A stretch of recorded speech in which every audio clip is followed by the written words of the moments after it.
যাচ্ছেন। এই জন্য মনে রাখবেন, যৌবনের জোর আর ক্ষমতার জোর দুটাই চিরকাল থাকে না, দুইটারই উত্থান পতন আছে। কথা বলে ঠিক কিনা?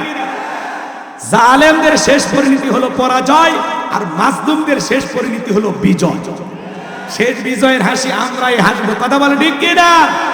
মনে রাখবেন, যুগে যুগে নবী রাসূলের দাওয়াতি কাজ করেছেন, তাদের দাওয়াতি কাজে ও কাফেরি বেঈমানেরা বাধার প্রাচীর তৈরি করে দিয়েছিলেন।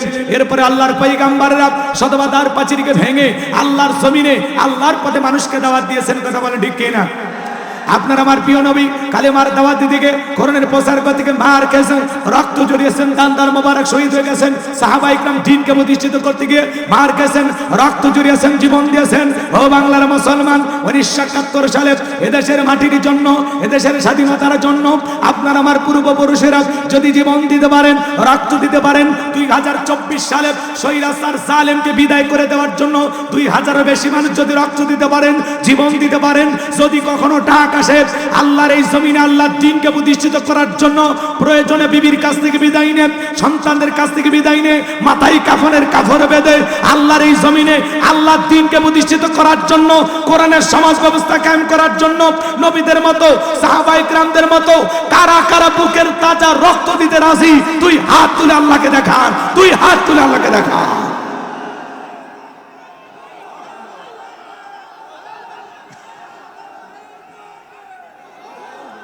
লিল্লাহে তাকবীর, লিল্লাহে তাকবীর। হাত সোজা করে টান টান করে তোলেন। ওই যে মাঝে মাঝে হাত দেখা যায়, দুই হাত সোজা করার শক্তি নাই। আপনি পুরুষ মানুষ, দুধ ডিম ভিটামিন ক্যালসিয়াম মাঝে মাঝে কিনে খাবেন, একেবারে দুর্বল হলে চলতে পারবেন। হাত সোজা করেন, সোজা করেন, কেউ হাত নামাবেন না। আমার আল্লাহ রাব্বুল আলামিন বলেন, ইন্নাল্লাহা আশতারা মিনাল মুমিনিনা আনফুসাহুম ওয়া আমওয়ালাহুম বিআন্না লাহুমুল জান্নাহ। সূরা তাওবার 111 নম্বর আয়াতে আল্লাহ রাব্বুল আলামিন জানিয়ে দিয়েছেন, নিশ্চয়ই মুমিন বান্দাদের জান মাল আমি আল্লাহ ক্রয় করে নিয়েছি, বিনিময়ে দেব জান্নাত। বলুন সুবহানাল্লাহ। তাহলে বলেন তো বাজান, আপনার আমার জীবনের মালিক কে? সাতক্ষীরার যুবকেরা ভালো করে বলো তো, এই জীবনের মালিক কে? প্রেম করবার প্রেমিকাকে পার্কে নিয়ে যা ডায়লগ দিবা, এ জীবন তোমার, তুমি শুধু আমার। ওরে হাইব্রিড যুবক, এই জীবনের মালিক কে? আপনার আমার সম্পদের মালিক কে? আল্লাহর দেয়া জীবন, আল্লাহর দেয়া সম্পদ আল্লাহর পথে খরচ করতে রাজি আছেন তো মুসলমান? রাজি আছেন তো ইনশাআল্লাহ? বাম হাত নামান, শুধু ডান হাত তুলে রাখেন, শুধু ডান হাত। আল্লাহ রাব্বুল আলামিন বলেন, ইল্লা সাহাবাল ইয়ামিন ফি জান্নাতি ইয়াতাসালুন। ডানপন্থী যারা জান্নাতের বাগানে থাকবে তারা, ডানপন্থী যারা আল্লাহর প্রিয় তারা। বলুন আল্লাহু আকবার। কোনো কথা হবে না। কিছুক্ষণ আগেই বলেন, হুজুর জীবন দিতে রাজি, রক্ত দিতে রাজি। আপাতত জীবন রক্ত দূরের কোনোটাই দিতে হবে না। ডান হাতটা পকেটের ভিতর ঢুকে দিয়া যে যা পারেন, যতটুকু পারেন আল্লাহর ঘর মসজিদের জন্য প্রাণ ভরে দান করবেন। আমি মুসাফির হাত পেতে ধরেছি, সবাই দেবেন, কেউ নিরাশ করবেন না। 20টা টাকা হোক, 50, 100, 200, 500, 2, 4, 5, 10,000, 1, 2 লাখ, যে যা পারেন আল্লাহর ঘরের জন্য দান করবেন। যারা দান করবেন আল্লাহর ঘরের জন্য, আল্লাহ যেন তাদেরকে কবুল করেন জান্নাতের জন্য। জোরে বলেন আমিন। সবাই নিজের পকেটে হাত দেন, অন্য কারো পকেটে হাত দিয়ে পকেট মেরে বলে মার খাবেন না। স্বেচ্ছাসেবক যারা আছে বাবা, ব্যাগ নিয়ে, রুমাল নিয়ে, চাদর নিয়ে, যার কাছে যা আছে তাই নিয়ে মাঠে নামো, খেলা হবে, খেলা হবে। ছেলে পেলে যাচ্ছে, সবাই প্রাণ ভরে দান করেন, সবাই পকেটে হাত দেন, আমিও দিচ্ছি, দেন সবাই পকেটে হাত দেন, সবাই পকেটে হাত দেন। ছেলে পেলে যারা আছে বাবা, ব্যাগ নিয়ে, রুমাল নিয়ে, চাদর নিয়ে, সবাই সবাই, সময় কম, সময় কম, 2-1 মিনিটের মধ্যে, তাড়াতাড়ি তাড়াতাড়ি সবাই পকেটে হাত দেন, সবাই পকেটে হাত দেন। যার কাছে যা আছে দিয়ে দেন, দিয়ে দেন, আল্লাহর রাস্তায় দিয়ে দেন, আল্লাহর ঘর মসজিদের জন্য। ভাই যারা দুনিয়াতে মসজিদ নির্মাণের জন্য টাকা দেয়, আল্লাহ তাদের জন্য জান্নাতি বালাখানা বানায় দিবেন। বলুন সুবহানাল্লাহ। এই মসজিদ যতদিন থাকবে ততদিন পর্যন্ত আপনাদের আমলনামায় সব লেখা হবে। আপনি মারা গেল বিকাশ হয়ে ফেরেশতারা কবরে সব পাঠায় দিবে। একটু দেন, আল্লাহর ঘরের জন্য বাজান দেন। সভাপতি, প্রধান অতিথি, বিশেষ অতিথি, গণ্যমান্য ব্যক্তিবর্গ যারা আছেন তাড়াতাড়ি দেন। অনেকে বলেছেন হুজুর আপনার হাতে দেওয়ার জন্য অনেকে বসে আছে, আমি মুসাফিরের হাতে দেওয়ার মতো কেউ থাকলে তাড়াতাড়ি আসেন। সময় কম, ঘড়ি ধরে 2 মিনিট এর মধ্যে আলোচনায় চলে যাব, বেশি সময় নেওয়ার কোনো সুযোগ নাই। মহিলা প্যান্ডেল লোকজন পাঠায় দেন, মহিলা আসে। আমার মা বোন যারা বসে আছেন, মা আমি জানি সাতক্ষীরার মা বোনদের হাতের রান্না যেমন ভালো, মনটা তার সাথে বেশি ভালো। আল্লাহ আমার মা বোনদেরকে বেশি করে দান করার তৌফিক দান করেন। জোরে বলেন আমিন। যাদের মন আয়েশা ফাতেমা খাদিজার মতো নরম তারা অবশ্যই দান করবে। আল্লাহ আমার মা বোনদেরকে দান করার তৌফিক দান করুন, জোরে বলেন আমিন। মা বোনদের মাঝে চলে গেছে চাদর, বোরকার পকেট থেকে করে দেন হালকা করে একটু আদর, থাকে যদি নাকের ফুল কানের দুল গলার সেন দিয়ে যাবেন, বিনিময়ে বেশি বেশি সওয়াব পাবেন, আল্লাহ কবুল করে। আমন্ত্রণ অতিথি জনাব অধ্যাপক ইদ্রিস আলী কথার মদিনা জোরাত আলী, সেক্রেটারি বাংলাদেশ জামাত ইসলাম, শহীদি কাফেলার নিবেদিত সৈনিক, 2000 টাকা লিল্লাহি তাকবীর। আল্লাহ দান কবুল করে, হায়াত বাড়ায় দাও, জিন্দেগির গুনাহগুলো মাফ করে দাও, দুনিয়া আখিরাতে ইজ্জত সম্মান বাড়ায় দাও, জোরে বলেন আমিন। আফজাল হোসেনের মার নামে 2000 টাকা। আফজাল হোসেন মায়ের নামে 2000 টাকা, লিল্লাহি তাকবীর। যে যা পারেন তাড়াতাড়ি, সময় কম, আলোচনায় চলে যাও। ছেলেবেলে কই আপনাদের স্বেচ্ছাসেবক কই? এই ছেলেবেলে কই বাবা, তাড়াতাড়ি ব্যাগ নিয়ে চলে যাও। দাঁড়ানো ভাইদের কাছে যাবেন, একটু জিকির করেন লা ইলাহা।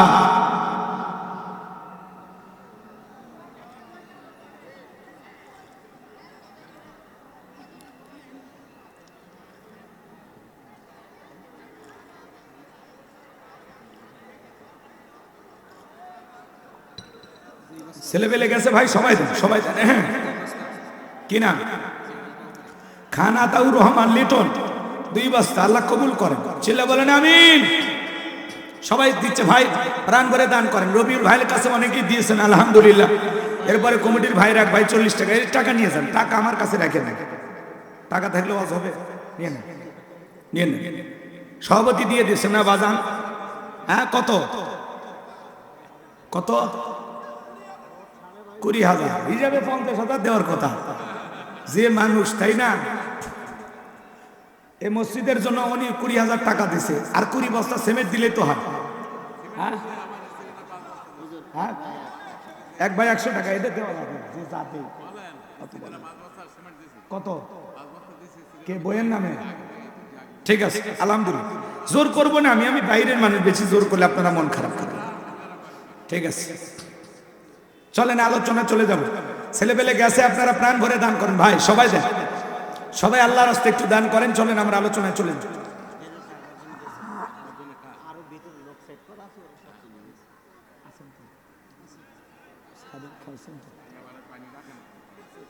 আল্লাহ সকলে দান কবুল করেন, জোরে বলেন আমিন। ব্যাগ নিয়ে যারা গেছে ভাই, তাড়াতাড়ি ময়দান থেকে তাড়াতাড়ি আপনারা চলে আসেন, বেশি সময় থাকা যাবে না, টাকা পয়সা নিয়ে তাড়াতাড়ি কালেকশন করে তাড়াতাড়ি চলে আসেন।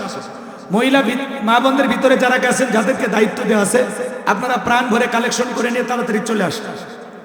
আল্লাহ সকলের দানগুলো কবুল করেন, ছিল বলেন আমিন। আপনারা কি 12টা 12:30 পর্যন্ত আসছেন তো নাকি 11টা? সারা রাতে শ্রোতা আমার দরকার নেই। আচ্ছা ঠিক আছে, দেখি তো কতক্ষণ চালানো যায়। আপনাদের ধৈর্য নিয়ে সব দিক চিন্তা ভাবনা করে কথা বলা লাগে, তাই না? আপাতত 12টা পর্যন্ত ধরেন, এখন যা বাজে বাজুক, 12টা 10-15 মিনিটের মধ্যে আমরা দোয়া করার চিন্তা ভাবনা করছি। আপাতত 12টা 15 মিনিট পর্যন্ত কারা কারা বসে থাকবেন 2 হাত তুলে বলেন ইনশাআল্লাহ। হাত তোলেন, যারা আমার সাথে আছেন তারা হাত তোলেন, যারা আমাকে মহব্বত করেন, ভালোবাসেন, একটু হাত তোলেন। হাত তুলতে বলছি না, বলেন থাকবেন তো ইনশাআল্লাহ? 12টা 15 মিনিট পর্যন্ত থাকবেন তো ইনশাআল্লাহ? হাত নামান, আল্লাহ আপনাদের কবুল করুন, চিল্লা বলুন আমিন। এবার যারা থাকবেন না তারা হাত তোলেন, যারা থাকবেন না, ওই যে আপনারা থাকবেন না, চলে যাবেন কখন? 15 মিনিট পর।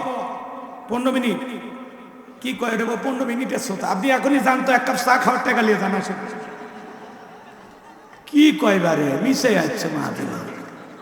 এই শ্রোতার দরকার নাই। 15 মিনিট 20 মিনিট ওয়াজ শোনার জন্য কেউ মাহফিলে যাবেন না, বক্তাকে অপমান করার জন্য যাবেন না, কথা কয় না কেন? আপনার উদ্দেশ্য কি? মাহফিলে আসছেন, আমার কথা শুনবেন না? আমি যতক্ষণ না মুনাজাত না দিছি ততক্ষণ পর্যন্ত আপনাকে থাকা লাগবে। এগুলো হলো অরিজিনাল শ্রোতা। ওই আলগা শ্রোতা এসে 5 মিনিট দেখে ইউটিউবে বস শুনছি পেট ভরে গেছে, এরা যায় মাহফিল নষ্ট করার জন্য। দরকার হলো ডাবা শ্রোতা, আলগা শ্রোতা দিয়ে মাহফিল সুন্দর হয় না, এরা আছে বিশৃঙ্খলা করার জন্য। এই আজারি ভাইয়ের মাহফিলগুলো এলোমেলো কেন হচ্ছে? কথা কয় না কেন? ওই বিশৃঙ্খলা করার জন্য। রাগ করতেছেন আপনারা?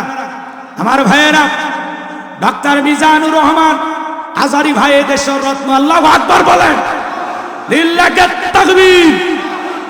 সম্মানিত ভাইয়েরা আমার, আমি যে কথা আপনাদের সামনে পরিষ্কারভাবে বলতে চাই, ডক্টর মিজানুর রহমান আজারি ভাই বাংলাদেশে আসার পরে সর্বপ্রথম পেকুয়া কক্সবাজারে যে মাহফিল করেছিলেন, সেখানে তিনি ঐক্যের ডাক দিয়েছিলেন। কথা বলে ঠিক কিনা?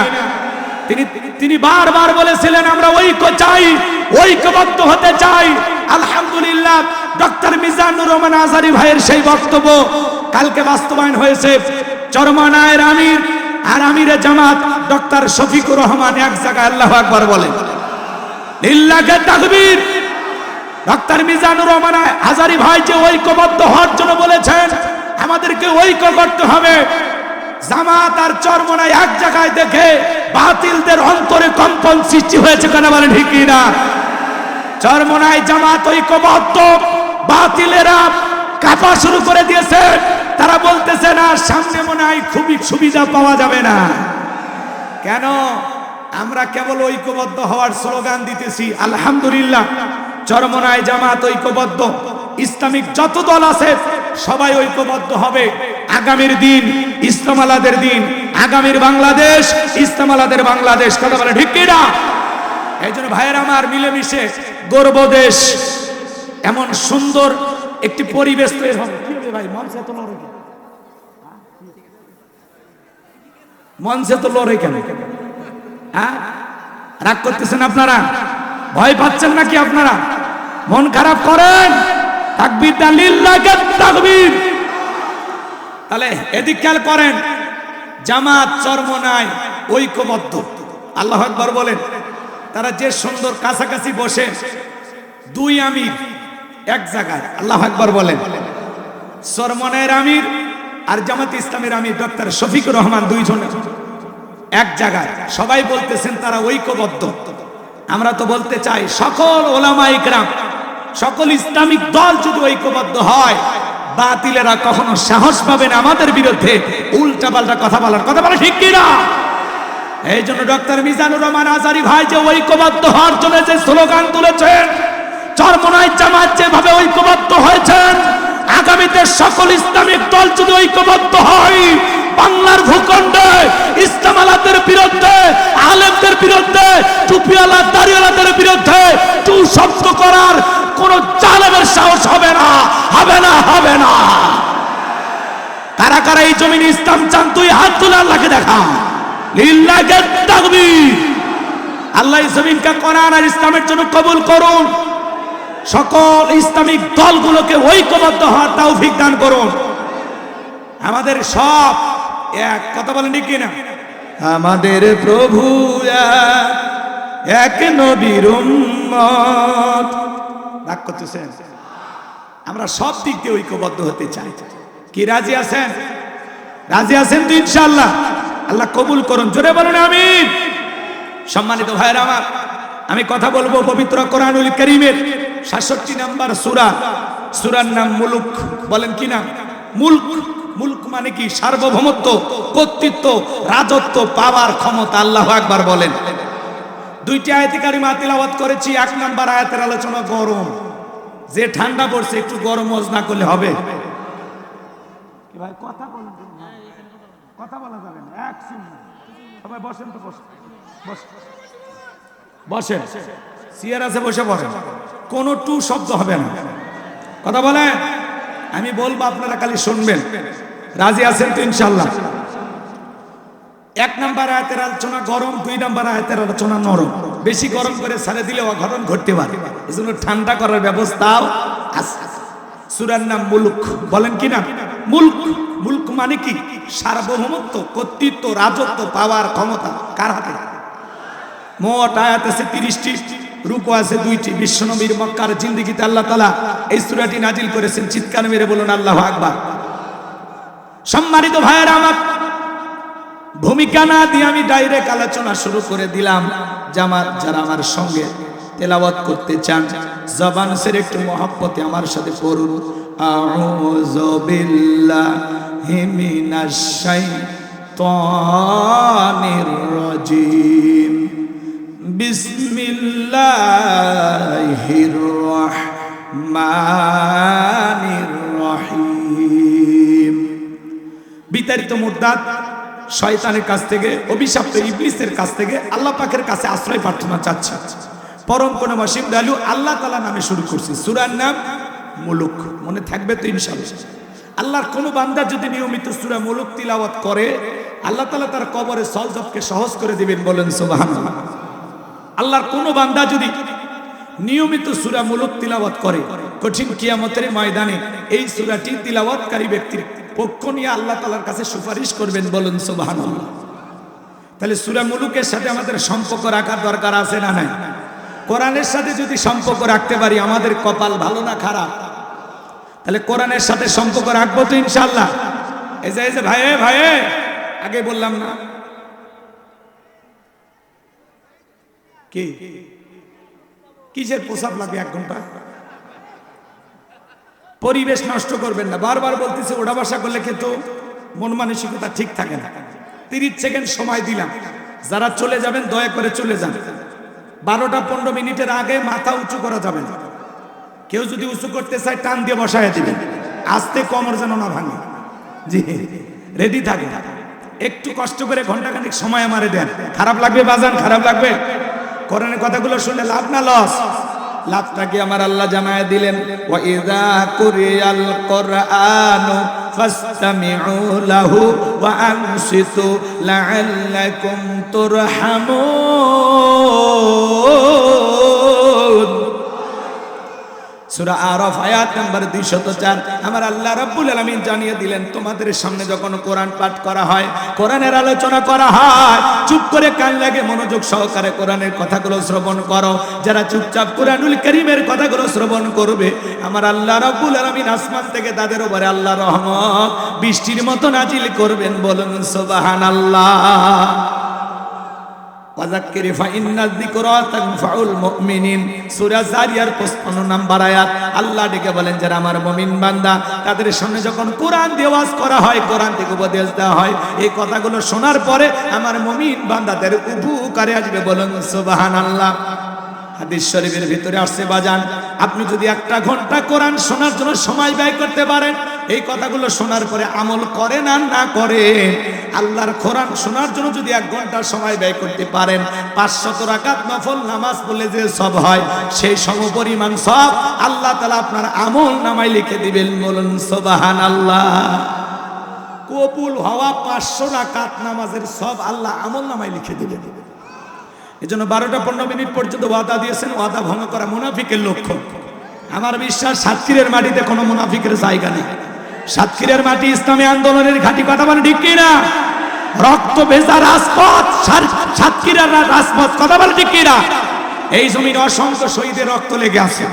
বিদায় সাতক্ষীরের মানুষ আজকের আলোচনা শুনে ভয় পাওয়ার কোনো কারণ নাই। চলুন আমরা আলোচনা শুরু করে দিলাম, কষ্ট হয়? সূরার নাম জোরে বলেন, আরেকটু জোরে বলেন। তোমরা কি যুবক? মানে সত্যি কি যুবক নাকি পরীক্ষা করে দেখবো? কথা বলা লাগবে কি? বোঝো নাই? বোঝো নাই? হ্যাঁ, আমি করবো ওয়াজ, আপনারা দিবেন আওয়াজ, জবাব দিবেন ঠিক ঠিক। আলোচনা হবে কমপ্লিট, শ্রোতাদের স্পিরিটে বারে বক্তার হিট, আলোচনা হবে জায়গা মতো ফিট। আগে বলতাম কিছু আজ প্যান্ডেলে, কিছু আজ অ্যাঙ্গেলে, এখন আর অ্যাঙ্গেলে না, যা বলবো সব ডাইরেক্ট। অ্যাঙ্গেলে বলা দিন শেষ, ডাইরেক্ট বলার বাংলাদেশ। আর কি ভয় আছে?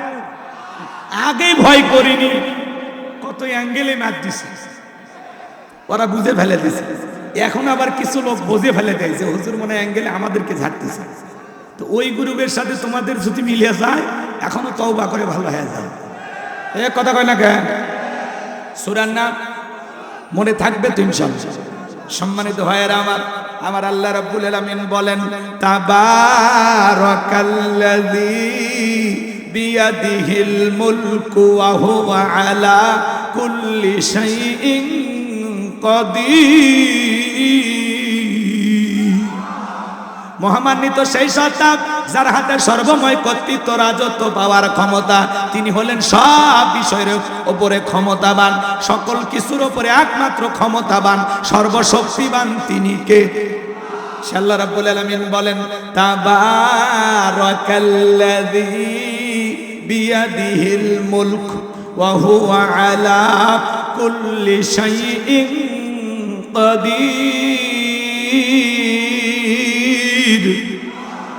মহামান্বিত সেই সত্তা যার হাতে সর্বময় কর্তৃত্ব রাজত্ব পাওয়ার ক্ষমতা, তিনি হলেন সব বিষয়ের উপরে ক্ষমতাবান। তাহলে সব কিছুর ক্ষমতার একমাত্র মালিককে। আসমান জমিনের একচ্ছত্র মালিকানা কার?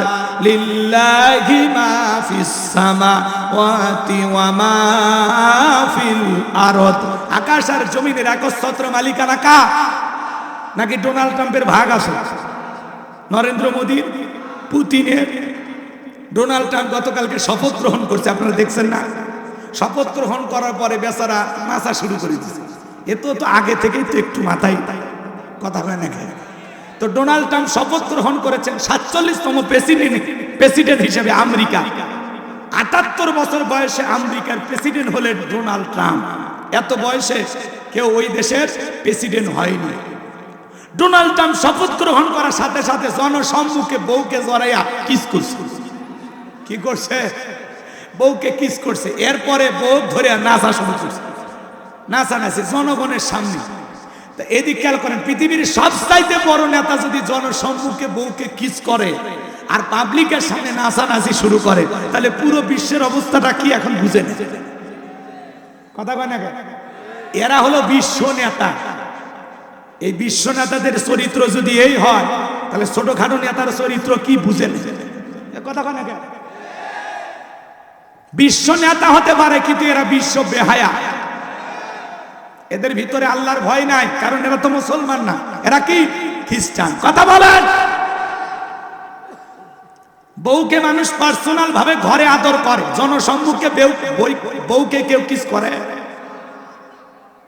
এদেরকে যদি যুবকেরা অনুসরণ করে, তাহলে ডোনাল্ড ট্রাম্পও যা, যুবকেরাও দেয়। চরিত্র ভালো করো, আল্লাহ যেন আমাদের হেদায়েত দান করেন। চিল্লা বলেন আমিন। তাহলে পৃথিবীর সকল ক্ষমতার একমাত্র মালিককে। আন্নাল কুওয়াতা লিল্লাহি জামিআ। আল্লাহু আকবার বলেন। সকল ক্ষমতার একমাত্র মালিককে। আসমান আর জমিনে আল্লাহর চাইতে বড় ক্ষমতাধর কেউ আছে? ওয়ালাম ইয়াকুল্লাহু কুফুয়ান আহাদ। আকাশ আর জমিনে আল্লাহর সমকক্ষ, আল্লাহর সমতুল্য আর কেউ নাই। চিৎকারে মেরে বলুন আল্লাহু আকবার। তাহলে আসমানে ক্ষমতা চলবে কার? জমিনে ক্ষমতা চলবে কার? সকল ক্ষমতার একমাত্র মালিককে। আল্লাহর চাইতে বড় ক্ষমতাধর কেউ নাই। যারা বলবে ক্ষমতার উৎস জনগণ, ওরা পাম দিয়ে ফুলে। ক্ষমতার উৎস কে? আমার ভাইয়েরা, অনেকে বুঝতে পারতেছেন না। হুজুর, সকল ক্ষমতার মালিক যদি আল্লাহ হয়, পৃথিবীতে যারা ক্ষমতার চেয়ারে বসে রাখি, এদের পরিচয় হলো ভাড়াটিয়া। আপনাদের সাতক্ষীরা একটা ছেলে যদি ঢাকায় চাকরি করে, একটা ফ্ল্যাট বাসাতে থাকে, অবশ্যই 5-10 বছর চাকরির কারণে বাসায় থাকতে হবে। ওর পরিচয় হলো ভাড়াটিয়া, কিন্তু বাসার মালিক না। এই পৃথিবীর জমিনে যত মানুষ ক্ষমতার চেয়ারে বসে, এরাই সবাই ভাড়াটিয়া, এরা কেউ ক্ষমতার মালিক না। ক্ষমতার মালিক আমার আল্লাহ। এজন্য আল্লাহ রাব্বুল আলামিন বলেন, রাজত্ব দেওয়ার মালিককে। কুলিল্লাহুম্মা মালিকাল মুলকি তুতিল মুলকা মান তাশাউ ওয়া তানজিউল মুলকা মিম্মান তাশা ওয়া তুইজ্জু মান তাশাউ ওয়া তুযিল্লু মান তাশা বিয়াদিকাল খায়র ইন্নাকা আলা কুল্লি শাইইন কাদির। সূরা আলে ইমরান আয়াত নাম্বার 26। আল্লাহ রাব্বুল আলামিন জানিয়ে দিলেন, রাজত্ব দেওয়ার মালিক আমি আল্লাহ। ক্ষমতার চেয়ারে বসানোর মালিক কে? কেউ ক্ষমতা পাইলে দি খেয়াল করেন, কেউ চেয়ারে বসলেই যে তাকে সম্মান দেওয়া হলো এমনটা নয়। ক্ষমতার সম্মান দুইটা ভিন্ন জিনিস। এই পৃথিবীর জমিনে অনেক মানুষকে আল্লাহ ক্ষমতার চেয়ারে বসাইয়াও বাড়াবাড়ি করার কারণে জুতার বাড়ি খাওয়া ক্ষমতার চেয়ার থেকে নামাইছে। শ্রীলঙ্কার দিকে তাকায় দেখলেন না? জনগণের উপরে জুলুম করার কারণে জনগণ অতিষ্ঠ হয়ে নিয়ে তাকে বাগি পাইয়া কাপড় খুলে ক্ষমতার চেয়ার থেকে নামাইছে। ভাগ্যিস ভালো সেদিন হাফ প্যান্ট পরা ছিল। এজন্য বাড়াবাড়ি করতে নাই। ক্ষমতা আল্লাহর দেয়া নিয়ামত, জনগণের দেয়া আমানত। নিয়ামত পেয়ে যারা শুকরিয়া আদায় করে আর জনগণের আমানতের দায়িত্ব সঠিকভাবে পালন করে, জনগণের আমানত হক সঠিকভাবে আদায় করে, ইতিহাসের সোনালী পাতায় তাদের নাম লেখা থাকে। ক্ষমতা পাইলেই লাভ দেওয়া যাবে না। এই দুনিয়ার জমিনে যারা ক্ষমতা পাওয়ার পরে ন্যায় বিচার কায়েম করে, আল্লাহর বিধানকে প্রতিষ্ঠিত করে, মানবতার কল্যাণে ইসলামের কল্যাণে কাজ করে, মানুষ তাদেরকে সম্মান দেয়, সম্মানের সহিত তাদের নাম উচ্চারণ করে। কিন্তু যারা ক্ষমতাকে বাপদাদার পৈতৃক সম্পত্তি মনে করে, যা ইচ্ছা তাই করে, ক্ষমতায় টিকে থাকার জন্য হাজার হাজার মানুষের রক্ত নিয়ে খেলা করে, জুলুম করে, অত্যাচার করে, নিরপরাধ মানুষকে পাখির মতো হত্যা করে বিদায় করে, ওই সমস্ত জালেমদেরকে ক্ষমতার চেয়ার থেকে নামায় দেন তিনি কে? ইতিহাসের কালো পাতায় তাদের নাম লেখা থাকে, মানুষ ঘৃণা নিয়ে তাদের নাম উচ্চারণ করে। কথা বলেন না কেন? আমার ভাইয়েরা মন খারাপ করবেন না। তাহলে বলেন তো বাজান, ক্ষমতার চেয়ারে বসানোর মালিক কে? কেড়ে নেওয়ার মালিক কে? অত ইজ্জু মান তাশা ওয়া তুযিল্লু মান তাশা, সম্মান দেওয়ার মালিক কে? লাঞ্ছিত করার মালিক কে? বিয়াদিকাল খায়র, সকল কল্যাণের চাবিকাঠি আমার আল্লাহর হাতে। ইন্নাকা আলা কুল্লি শাইইন কাদির, তিনি হলেন সব বিষয়ের উপরে ক্ষমতাবান। সুবহানাল্লাহ বলবেন না? আল্লাহ যে সবচাইতে বড় ক্ষমতাধর, এটা জানার পরে গোলাম হিসাবে আমরা খুশি না বেজার? আমরা এমন এক মালিকের গোলামি করি যেই মালিক হলো সবার উপরে ক্ষমতাবান, তার চাইতে বড় আর কেউ নাই। তাহলে চিৎকার মেরে বলেন, ক্ষমতার একমাত্র মালিক। আর একটু জোরে বলেন আল্লাহু আকবার। এইবার শোনেন, পুরো পৃথিবীর ক্ষমতা আল্লাহ 4 জন মানুষকে দিয়েছে। জোরে বলেন কয়জন? আরো জোরে। এ জোরে হলো না, একটু জোরে বলবেন, মিছিল করার অভ্যাস করেন। একটু কমাইতে বলছি না ভাই, কমে না তো, দরকার একেবারে কমাই দেয়।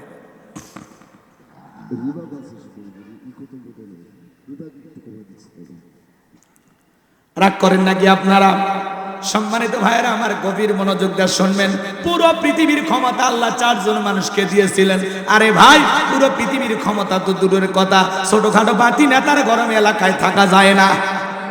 তুমি আমারে চেনো, আমি অমুক নেতার আপন খালাতো বোন, তার ছোট মেয়ে বিয়ে করেছি, কি হাইব্রিড পরিচয় আছে না নাই?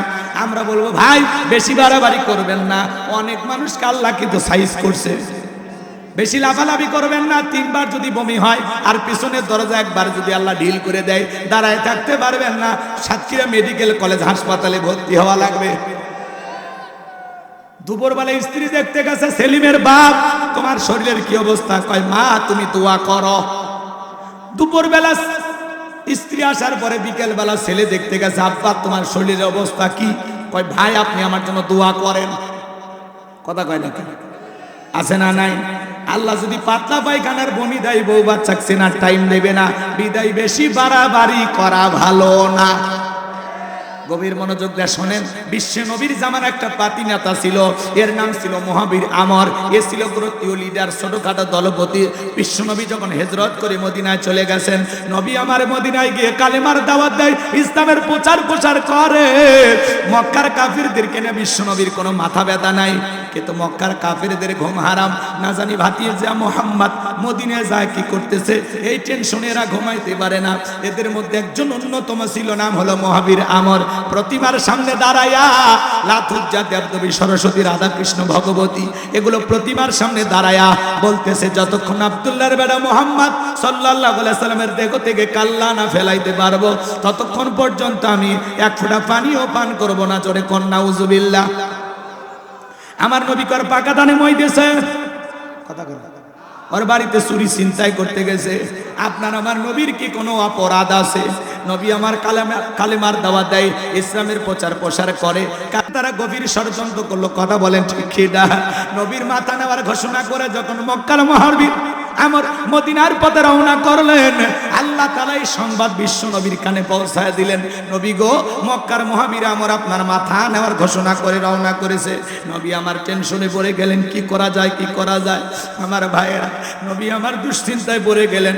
কাছেই বসে দেখেন অনেকগুলো সাহাবীরা বসে আছেন, তাদেরকে লক্ষ্য করে ডেকে বলতে, শোনো আমার সাহাবীরা শোনো, মক্কার মহাবীর আমর আমার কাল্লা নেওয়ার ঘোষণা করে রওনা করেছে, তোমরাই বলে এখন কি করা যায়। হযরত ওসমান ডেকে বলে, নবী আপনি আল্লাহর এত বড় পয়গাম্বার, আপনি আল্লাহ তাআলার কাছে দোয়া করেন ওই মক্কার মহাবীর আমর আপনার চেহারা দেখার আগে আল্লাহর যেন ওর জমিন থেকে বিদায় করে দেয়, ওর যেন প্যারালাইজ করে দেয়। নবী আমার হযরত ওসমানের কথা শুনে হাত তুলে দোয়া করা শুরু করে দিলেন, আল্লাহ ওই মক্কার মহাবীর আমর আমার মাথা নেওয়ার ঘোষণা করে রওনা করেছে, ও আমার কাছে পৌঁছার আগে ওর হাত পা এতটুকু শুধু বলেছেন।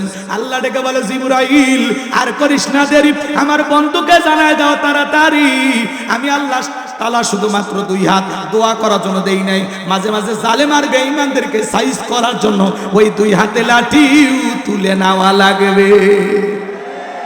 জিবরাইল এসে বলে, নবী দোয়া কবুল হবে না, হাত নামান। বিশ্ব নবী তখন হাত মুখে না লাগায় হাঁটুর উপরে রাখায় দিলেন। আপনারা বলেন তো বাজান, সব জায়গায় কি দোয়া দিয়ে কাজ হয়? এই গ্রামের নাম কি বলেন? কথা কুমিরা। মনে করেন উদাহরণ দিতেছি, এক্সাম্পল, কথা বোঝানোর জন্য, ভুল বুঝবেন না। মনে করেন এই গ্রামে প্রতিদিন চুরি হইতেছে, গরু ছাগল চুরি হয়, টাকা পয়সা চুরি হয়, গহনা গাড়ি চুরি হয়, এমনকি সুন্দরী বউটা পর্যন্ত চুরি হয়। চুরির অত্যাচারে গ্রামে থাকা যায় না। কুমিরা বাজার থেকে একজন 10 কেজি জিলাপি নিয়ে যায়, ইমাম সাহেবের হাতে দিয়ে বলে, হুজুর একটু দোয়া করেন চোরের হাত থেকে আল্লাহ যেন এই গ্রামবাসীকে হেফাজত করে। হুজুর এইবার জিলাপি পাইয়া চুরি বন্ধ হওয়ার জন্য আল্লাহ তাআলার কাছে হাত তুলে দোয়া করা শুরু করে দিল। রাগ করেন নাকি? এইবার চুরি বন্ধ করার জন্য হুজুর হাত তুলে দোয়া করা শুরু করে দিল, আল্লাহ চোরের হাত থেকে এই কুমিরার মানুষকে তুমি হেফাজত করো। চোর জিলাপি খাওয়ার আসে হাত তুলে বলে আমিন আমিন আমিন। হুজুর যদি ওই জায়গায় দোয়া না করে বলতো, এ কুমিরার যুবকেরা, এই গ্রামে ঢোকার 4টা রাস্তা আছে, এই 4 রাস্তার মোড়ে মোড়ে মাগরিব থেকে ফজর পর্যন্ত বাংলার লাঠি নিয়া 4 জন করে যুবক মোড়ে মোড়ে দাঁড়ায় থাকবা, চোরকে দেখা মাত্রই ওই লাঠি দিয়া মন পিটান পিটাইবা, যাতে 6 মাসে মাজা সোজা না করতে পারে। তাহলে বলেন তো বাজান, চোরকে হাত তুলে আমিন কইতো নাকি তওবা করে ভালো হয়ে যেত? চুরি বন্ধ করতে হলে লাগবে কার আইন? দোয়াতে কাজ হবে? জোরে বলে লাগবে কার আইন? আল্লাহ 1500 বছর আগে আইন দিয়েছেন, ওয়াসসারিকু ওয়াসসারিকাতু ফাকতুউ আইদিয়াহুমা জাযাআম বিমা কাসাবা নাকালাম মিনাল্লাহ। সূরা মাইদার 38 নম্বর আয়াতে আল্লাহ 1500 বছর আগে আইন দিয়েছেন, চোর পুরুষ হোক আর নারী হোক, আল্লাহর বিধান, আল্লাহর ফয়সালা। চুরি করেছে অপরাধ যদি প্রমাণিত হয়, চোরের ডান হাতের কবজি কেটে দাও। একটা চোরের হাত কেটে সোশ্যাল মিডিয়াতে ভালো করে যদি আমরা প্রচার করতে পারতাম যে বাংলাদেশের পার্লামেন্টে আইন চালু হয়ে গেল, চোর যদি চুরি করে ধরা পড়লে তার হাত কেটে দেওয়া হবে। এ বাজানগো আমার, একটা চোরের হাত কেটে মিডিয়াতে প্রচার করলে বাংলাদেশের সমস্ত চোরেরা তওবা করে আল্লাহর ওলি হয়ে যেত। কথা বলেন ঠিক কিনা? কিন্তু কে শোনে কার কথা? আছে গেল না মনের ব্যথা। এখন উচিত কথা যদি কই, পিঠের ওপর দিয়া যাবি মই। এই আনন্দে কিছু লোক কিনে খাবে বগুড়ার স্পেশাল দই। যত 10 নন্দ ঘোষ 70টা বললে 10 করলে আমার নায়ের প্রতিবাদ। নামটা হবে তোমার মৌলবাদ, নামটা হবে তোমার জঙ্গিবাদ। আল্লাহর আইন চালু করতে চায় না। ওরা বলে 1500 বছরের আইন, এগুলো ব্যাকডেট, এগুলো চলবে না। আমরা বলতেছি ব্যাকডেট না আপডেট, খালি একটা টেস্ট করে দেখো, টেস্ট। কথা কয় না। মনে রাখবেন, লন্ডন আমেরিকার তৈরি আইন আর ভারতের পানি পড়া দিয়া মানুষের তৈরি করা নিয়ম নীতি দিয়া কোশ্চিন কালেও বাংলাদেশের 1 ইঞ্চি মাটিতেও শান্তি প্রতিষ্ঠিত করতে পারবেন না। এই দেশে চুরি দুর্নীতি টেন্ডারবাজি খুন ধর্ষণ চাঁদাবাজি বন্ধ হবে সেই দিন, আল্লাহর কোরআন দিয়া জমিনটা চলবে সেই দিন। একটা চোরের খালি বিচার করে দেখেন, এমন সরকার আপনিও টেস্ট করে দেখতে পারেন। কথা কয় না? রাগ করেন? হ্যাঁ, আজকে পথে ঘাটে ধর্ষণ কত ধরনের। একটা ধর্ষণকারী জিনাকারী নারী পুরুষকে আল্লাহর বিধান অনুযায়ী পাথর মেরে সংজ্ঞাসার করে দুনিয়ার জমিন থেকে বিদায় করে দেন। ধর্ষণ করা দূরের কথা, ইফতিজিং করা দূরের কথা, যুবকদের স্বপ্ন দোষ বন্ধ হয়ে যায়। কিন্তু কে শোনে কার কথা? সরিষাই তো ভূত। নেতা আল্লাহর আইন যে চালু করবে ও চিন্তা করে আমি এই হাত দিয়ে যে পরিমাণে দুর্নীতি করছি প্রথমে তো আমার হাত কাটা যাবে। 11 লক্ষ কোটি টাকা দুর্নীতি করে বিদেশে পাচার করেছে। এ কথা বলেন নাকি আপনারা? এত পরিমাণে দুর্নীতি করছে ভাই, তা হিসাব সারা। প্রধানমন্ত্রী থেকে শুরু করে চৌকিদার দাফাদার পর্যন্ত দুর্নীতি করে গেছে। প্রধানমন্ত্রী বলে আমি ছেলে মেয়ের জন্য কিচ্ছু করিনি। কিছু করেননি? আপনার বাড়ির পিয়ন 400 কোটি টাকার মালিক, জনগণ বোঝে না যে চাকর চাকরানি যদি এই অবস্থা হয় মালিকের কি অবস্থা। আমরা এতবার বললাম ম্যাডাম পদত্যাগ করেন, আল্লাহ বলে কিসের পদত্যাগ? এরা যে অন্যায় অপরাধ করেছে, শুধু পদত্যাগ না, আমি আল্লাহ এদেরকে দেশ ত্যাগ করতে বাধ্য করব। ইন্না বাতশা রাব্বিকা লাশাদীদ, আল্লাহর পাকড়াও বড় কঠিন। আল্লাহ ধরে না, যেদিন ধরবে মামু বাড়ি দিল্লি গিয়ে পড়বে। আছে বড় বড় কথা বলতো পালাবো না হারাবো না, আছে পালিয়ে যায়নি। রান্না করা ভাত খাওয়া ভাগ্যে জটিল। 45 মিনিট সময় পাইছিল। কথা কন, কার খেলা, কার ফয়সালা? আলেমদেরকে বিগত সরকারের পতন হওয়ার পিছনে একমাত্র কারণ নিরীহ আলেমদেরকে, নিরীহ মাদ্রাসার ছাত্রদেরকে হত্যা করা, তাদেরকে লাঞ্ছিত করা। আলেমদেরকে লাঞ্ছিত করেছিল যারা, আজকে পুরো পৃথিবীর সামনে লাঞ্ছিত তারা। প্রধানমন্ত্রীর থেকে শুরু করে এমপি মন্ত্রী, আমলা কামলা, নায়ক গায়ক, শিক্ষক বলেন, এমনকি ইউনিয়ন পর্যায়ের নেতা কর্মী পর্যন্ত পালিয়ে গেছে, মসজিদের হুজুরও পালিয়ে গেছে। কথা কন না কেন? দখল করেন তো, দখল করেন, তাছাড়া উনি চট করে ঢুকবে। উনি মাঝে মাঝে ফোন দেয়, কল রেকর্ড ফাঁস হয়, বলে আমি দেশের কাছে আছি, চট করে ঢুকবো। ঢুকবেনই তো, বের হলেন কেন? আপনি যদি পদত্যাগ করে জেলেও যাইতেন, আপনার নেতা কর্মীও খুশি থাকতো, দেশটাও স্বাভাবিক থাকতো। কয়েক বছর পরে আপনার নেতা কর্মীর ফুলের মালা দিয়ে আপনাকে জেলখানা থেকে বের করত। এভাবে চলে যায়, আপনি কাজটা ঠিক করেননি। আবার বলে আমি দেশে আসবো। হ্যাঁ, আমরাও বলি মহিলা মানুষ আর কতদিন বাইরে থাকবেন, আপনি আসেন, এই দেশ আপনার বাবা, এই দেশ আপনার স্বামী। কথা ঠিক কিনা? বুবু আইবা, তুমি আইবা গো, সেই দিন আইসা বুবু ক্ষমতা পাইবা না। বুবু আইবা, তুমি আইবা গো, সেই দিন আইসা বুবু ক্ষমতা পাইবা না। খোঁজ নাই বুবু কাদের কাকার, অবস্থা খারাপ দরবেশ বাবার, আও নাঙ্কেল এখন সামনে আসে না।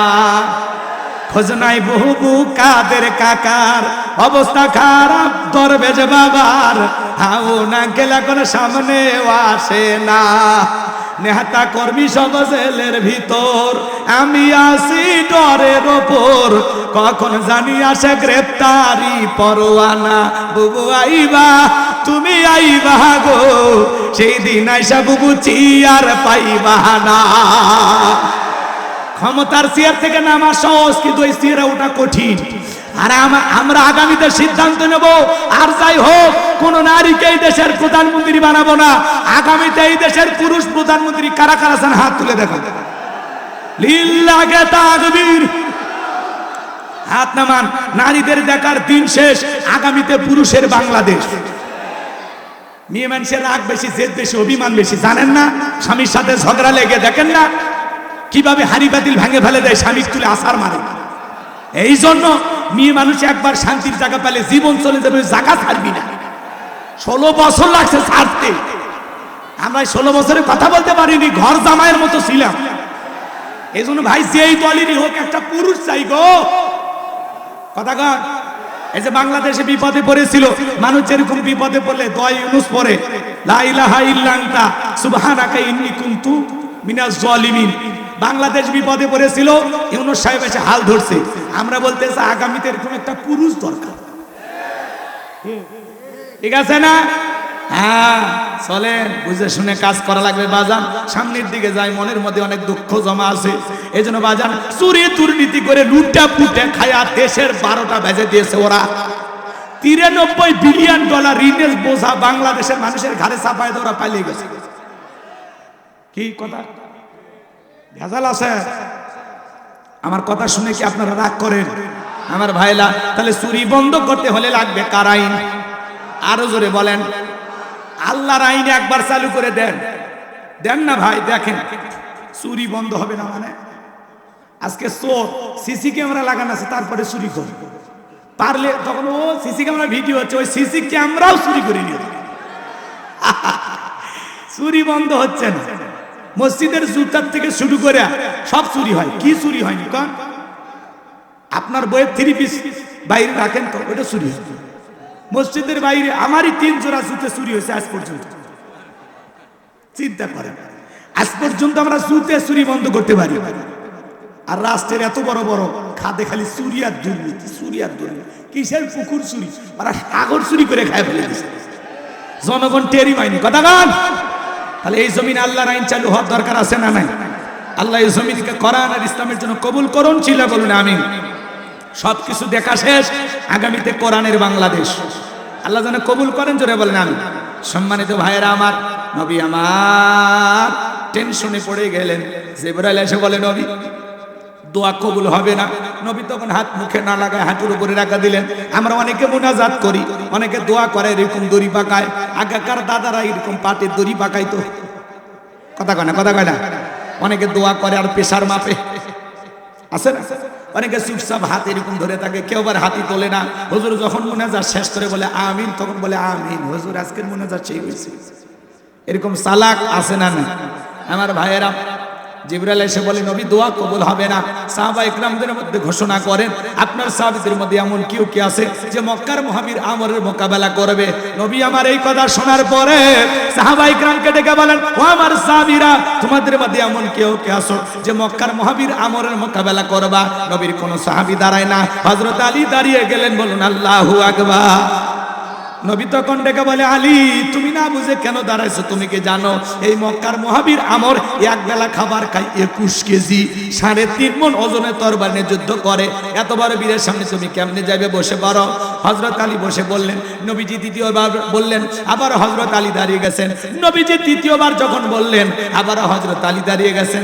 নবী তখন দুইটা হাত বাড়ায় বলে, আলী রে আয় আয় আমার বুকের ভিতরে আয়।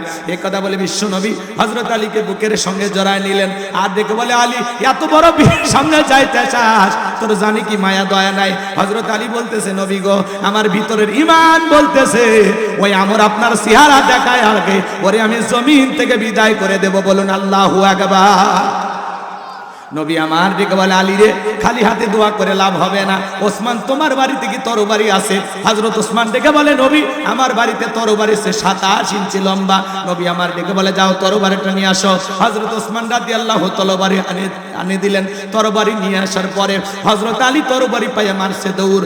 দৌড়াইতে দৌড়াইতে আমরের মুখোমুখি হয়ে গেছে যখন, এইবার আমর ডেকে বলে, কিরে পিচ্চি আলী তুই কেন আমার সামনে? হযরত আলী বলতেছে, পিচ্চি না কি পরে বুঝাইতে। আল্লাহু আকবার বলেন। কথা আছে ছোট মরিচের ঝাল বেশি। এইবার হযরত আলী দাগ টানতেছেন। দাগ টানা বোঝেন তো বাজান? একটা দোয়া পরে দাগ টানতেছেন। এই দোয়া পরে বাড়ির চতুর্দিকে ফু দিতে পারলে বড় বড় দুর্ঘটনার হাত থেকে আল্লাহ আপনার পরিবারকে হেফাজত করবেন। বলেন আল্লাহু আকবার। হযরত আলী দাগ টানতেছেন। দাগটা নাক টানা বোঝেন না? দাগটা টানার পরে তরবারিটা উঁচু করে বলতেছে, এই কাফেরের বেটা আমর, তোর যদি সাহস থাকে দাগটা পার হইয়া নবীজির কাল্লা নিতে যায়, আয় আয় খেলা হবে, আয়। আল্লাহু আকবার বলেন। হযরত আলী যে কায়দায় ধমক দিয়েছে, ওর ভিতরে 19-20 শুরু হয়ে গেছে। কথা কথা ওর ভিতরে কম্পন সৃষ্টি হয়ে গেছে। বাড়িতে ঢুকছে চোর, বাড়িওয়ালা ল্যাংরা, দুটা পাই নাই, কিন্তু টের পায়ে যদি খালি মুখটা দিয়ে আওয়াজ দেয়, কে রে? চোর থাকবি না, ভাগে দৌড় মারবি। একটা আওয়াজে অনেক কিছু ঘটে। মুসলমান যদি একবার খালি নারায়ে তাকবীর আল্লাহু আকবার দিয়ে ময়দানে নামে, বাতিলেরা লঙ্গি পরার টাইম পাবি না। লিল্লাহি তাকবীর। এই আওয়াজ অনেক বড় হাতিয়ার, আপনি জানেন? খালি আওয়াজ দেন, বাতিলের এমনি ভয় পাবে। কি পারবেন না? রেডি আছেন? আমার ভাইরা চলেন সামনের দিকে যায়। হযরত আলী আর আমার বাজা বাজা ভাব, পুরো ঘটনাটাই কি বলবো আপনারা শুনবেন। হযরত আলী এবার আমরের সাথে কিভাবে লড়াই করে শুনবেন না? কারা কারা একটু হাত তোলেন তো বাজা বাজা। লিল্লাহি তাকবীর। আল্লাহ রাব্বুল আলামিন বলেন, তাবারাকাল্লাযী বিয়াদিহিল মুলকু ওয়া হুয়া আলা কুল্লি শাইইন কাদির। মহামান্বিত সেই সত্তা যার হাতে সর্বময় কর্তৃত্ব রাজত্ব পাওয়ার ক্ষমতা, তিনি হলেন সব বিষয়ের উপরে ক্ষমতাবান। বলেন আল্লাহু আকবার। তাহলে পুরো পৃথিবীর ক্ষমতা আল্লাহ চারজনকে দিয়েছিলেন। এ বাজান গো আমার, এর মধ্যে দুইজন ইমানদার আর দুইজন হলো কাফের। ইমানদার দুইজনের একজনের নাম হলো নবী সুলাইমান। সুবহানাল্লাহ বলেন। নবী সুলাইমান আলাইহিস সালামকে আল্লাহ রাব্বুল আলামিন तमाम পৃথিবীর রাজত্ব পাওয়ার ক্ষমতা দিয়েছিলেন। জিন ইনসান মানব দানব সকলেই তার হুকুম মানতে বাধ্য ছিল। আল্লাহু আকবার। নবী সুলাইমান আলাইহিস সালামকে আল্লাহ পাক এমন একটা তত্ত্বের সিংহাসন দিয়েছিলেন, আমার ভাইয়েরা, বাতাসকে অর্ডার করা মাত্রই যেখানে ইচ্ছা পয়গম্বর সেখানে বাতাস এই সিংহাসন উড়িয়ে নিয়ে যাইতো। বলুন সুবহানাল্লাহ। এখনো জাহাজে গাড়ি হাওয়াই চলে, ওগো কলেরই বিধান।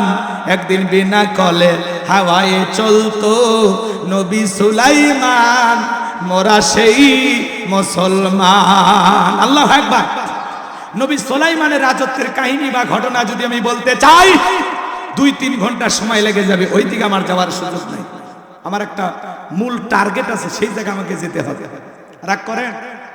তাহলে 1 নাম্বার, নবী সুলাইমান আলাইহিস সালামকে আল্লাহ পাক পুরো পৃথিবীর রাজত্ব পাওয়ার ক্ষমতা দিয়েছিলেন। 2 নাম্বার, বাদশা জুলকারনাইনকে আল্লাহ পাক পুরো পৃথিবীর রাজত্ব পাওয়ার ক্ষমতা দিয়েছিলেন। সূর্য উদয় হতে সূর্য অস্তগামী পর্যন্ত, পূর্ব থেকে পশ্চিম পর্যন্ত পুরোটা পৃথিবীর ক্ষমতা আল্লাহ বাদশা জুলকারনাইনকে দিয়েছিল। এই বাদশা জুলকারনাইনকে আল্লাহ পাক পৃথিবীর ভূখণ্ডে 1 নয় 2 নয় 1600 বছর হায়াত দিয়েছিলেন। বলুন সুবহানাল্লাহ। 1600 বছর পাওয়ার রাজত্ব ক্ষমতা পাওয়ার পরে বাদশা জুলকারনাইন কখনো মানুষের প্রতি জুলুম করে নাই। সারাটা জীবন মানবতার কল্যাণে, ইসলামের কল্যাণে, আল্লাহর ভালোবাসায় কাটিয়ে দিয়েছেন। বলেন আল্লাহু আকবার। ইয়াজুজ মাজুজের জন্য যে বিশাল প্রাচীর নির্মাণ করে দিয়েছিলেন যেই বাদশা, কথা বোঝেন নাই, সেই বাদশার নাম বাদশা জুলকারনাইন। ওইদিকে ঘটনাগুলো বলতে গেলে লম্বা হবে, লম্বা করার সুযোগ নাই। তাহলে 2 জন ইমানদার বাদশাকে আল্লাহ পুরো পৃথিবীর ক্ষমতা দিয়েছিলেন। 1 নাম্বার নবী সুলাইমান, আর 2 নাম্বার বাদশা জুলকারনাইন। আর 2 জন কাফিরকে আল্লাহ পাক পুরো পৃথিবীর রাজত্ব পাওয়ার ক্ষমতা দিয়েছিলেন। এর মধ্যে একজন জালেম বাদশা, যার নাম ছিল বাদশা বখতে নাসর। কি নাম? এই বাদশা বখতে নাসরের জামানায় আল্লাহ পাক তার একজন পয়গম্বর পাঠিয়েছিলেন। সেই নবীর নাম হলো দানিয়াল। আল্লাহ নবী দানিয়াল আলাইহিস সালাম তার উম্মতদেরকে ডেকে বলেন, ইয়া বানি ইসরাঈল আযকুরু নি'মাতি আল্লাতী আন'আমতু আলাইকুম ওয়া আন্নী ফাদ্দালতুকুম আলাল আলামিন। আল্লাহ নবী দানিয়াল আলাইহিস সালাম ডেকে বলে, ও বনি ইসরাঈল উম্মতেরা, দাম্ভিকতা করো না, অহংকার করো না। তোমাদের বাপ দাদা কৃতদাস ছিল, মানুষের বাড়িতে গোলামের কাজ করতো, দাসত্বের জিন্দেগি ছিল। সেই দাসত্বের জিন্দেগি থেকে আল্লাহ তাআলা তোমাদেরকে মুক্ত করেছেন, স্বাধীন করেছেন। বিদায় আল্লাহ তাআলার কৃতজ্ঞতা আদায় করো, আল্লাহ তাআলার নিয়ামতের শুকরিয়া আদায় করো। তিনি তো প্রশংসার একমাত্র মালিক। এখনো সময় আছে, তোমরা পরিবর্তন হয়ে যাও। গাছের পূজা করো না, মাছের পূজা করো না, চন্দ্রের পূজা করো না, সূর্যের পূজা করো না, একমাত্র আল্লাহর ইবাদত করো। পয়গম্বর তাদেরকে দিনে দাওয়াত দেয়, রাতে দাওয়াত দেয়, সকালে দাওয়াত দেয়, বিকেলে দাওয়াত দেয়। পয়গম্বরের দাওয়াত শুনে দেখে বলে, পয়গম্বর পুরান দিনের গল্প শুনে লাভ নাই, বাপ দাদা কি করেছিল আমরা জানতে চাই না। আমরা তো এখন চাকর না, আমরা তো মুক্ত স্বাধীন। আমাদের টাকা পয়সা, গাড়ি বাড়ি, আমোদ প্রমোদ, সুখ বিলাসিতার কোনো কিছুর অভাব নাই। বিদায় এক আল্লাহর ইবাদত করার সময় নাই। আল্লাহ নবী দানিয়াল আলাইহিস সালাম সুন্দর করে দাওয়াত দেন। কোনো মতেই যখন তারা দাওয়াত গ্রহণ করে না, লম্বা ইতিহাস, লম্বা ঘটনা সংক্ষিপ্ত করে বলে দিয়ে যায়।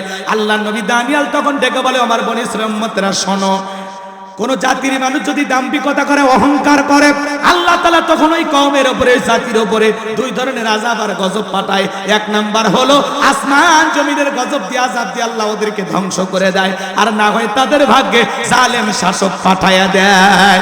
দেশের এদিক খেয়াল করে, দেশের জনগণ হবে যেমন, নেতাও হবে তেমন।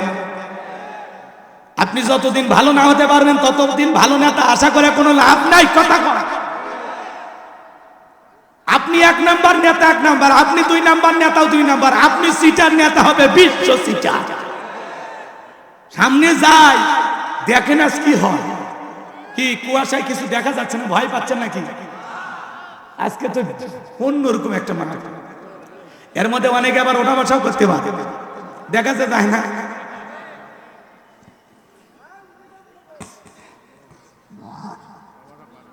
এখনো অনেক সময় আছে ভাই। এই যে নড়াচড়া কোনো, এই যুবকে বসো বসো। যারা এই কুয়াশার মধ্যে অন্ধকারে পালিয়ে যাচ্ছেন, যদি পারেন গেটের পাশে আমার গাড়ি রাখা আছে, এই গাড়িতে আমার লেখা একটা বই আছে, শেষ বিদায়। যারা পালিয়ে যাচ্ছেন তাদের জন্য বলতেছি, আপনারা যদি পারেন এই বইটা সংগ্রহ করবেন। একজন মৃত মানুষকে নবীজির তরিকায় কিভাবে বিদায় করতে হয়। মৃত ব্যক্তিকে চুমা খাওয়া জায়েজ না, হারাম। স্বামী স্ত্রী মারা গেলে একে অপরকে গোসল করাতে পারবে কিনা, মৃত স্বামী স্ত্রীকে চুমা খাওয়া যাবে কিনা, আত্মহত্যা করে মারা গেলে তার জানাজায় যাওয়া যাবে কিনা, জান্নাত জাহান্নাম সম্পর্কে, আখিরাত সম্পর্কে, কবরে সলজব সহ বিশেষ কিছু দোয়া, 2টা গজল সহ 76 পৃষ্ঠার বইটা যদি পারেন স্মৃতি হিসাবে নিয়ে যাবেন। গাড়ির ড্রাইভারের কাছে গেলে 50 টাকা হাত দিয়ে দিয়া আপনারা নিয়ে যাবেন। বইটার নামই হলো শেষ বিদায়। নবীজির তরিকা একজন মানুষকে কিভাবে বিদায় করা যায়, পারবেন তো ইনশাআল্লাহ নিতে? প্রত্যেকটা কথার দলিল দেয়া আছে, নিয়ে যাবেন ইনশাআল্লাহ। যুবকেরা তো এগুলো কিনবে না, ওরা কেনে উপন্যাস, প্রেম কেন কাদায়, যৌবনের মৌবনে অভিশাপ্ত রাত, মিলন হবে কতদিনে তোর মরণের পরে। এগুলো আজে বাজে উপন্যাস কিনলে চরিত্র ধ্বংস হয়ে যাবে। কথা বলে ঠিক কি না? হ্যাঁ, যারা যাচ্ছে তারা নিয়ে যাবে। মুনাজাতের পরে আপনারা পাবেন। এই বসো, এখন না, আমি অন্ধকার দেখতে পাচ্ছি না। আজ কি এক কুয়াশার মাহফিল। আলহামদুলিল্লাহ, আল্লাহ পরীক্ষা নিচ্ছে যে এই কুয়াশার ভিতরে কারা থাকে আর কারা পালিয়ে যায়। কথা বলেন। মুমিনের জীবনের প্রত্যেকটা দিন পরীক্ষা। কথা বলেন। জি, আপনার ধৈর্য নিয়ে থাকবেন। 12টা 15 বাজার আগে আমি দোয়া করব না, এখনো 45 মিনিট সময়। খালি চলেন, সামনে যাই, কুপা কাট করে দেব, মারিয়া সমান হয়ে যাবে। তাকবীর দেন, লিল্লাহে তাকবীর। মানে মাঝে মাঝে সুবহানাল্লাহ, আলহামদুলিল্লাহ, আল্লাহু আকবার জোরে বলবেন, তাহলে আমি বুঝবো যে আপনারা আছেন। ঠিক আছে আমার ভাইয়েরা, চলেন সামনের দিকে যাই। যে কথা বলতে চাচ্ছিলাম, আল্লাহর নবী দানিয়েল আলাইহিস সালামের কথা তারা ডিনাই করলো, পয়গম্বরের কথা তাদের পছন্দ হলো না। আল্লাহ পাক তখন ওই বনি ইসরাঈল উম্মতের উপরে, এই ঠেটা জাতির উপরে বাদশা বখতিয়ানাসরকে বাধা দিল।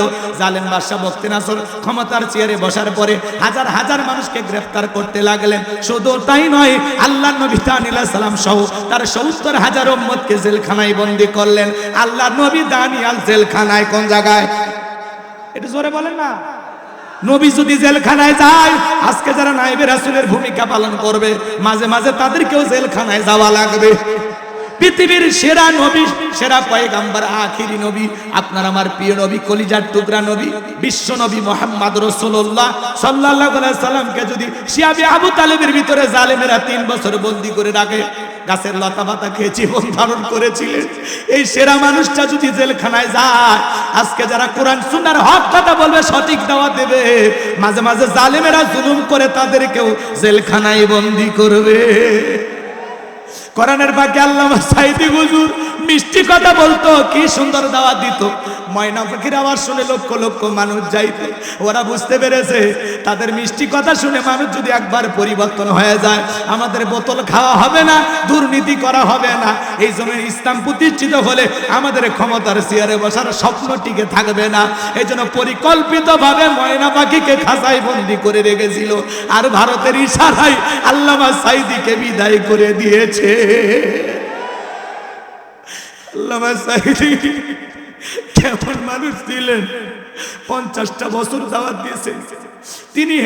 তিনি যাওয়ার বেলা হাসলেন আর আমাদেরকে কাঁদিয়ে গেলেন।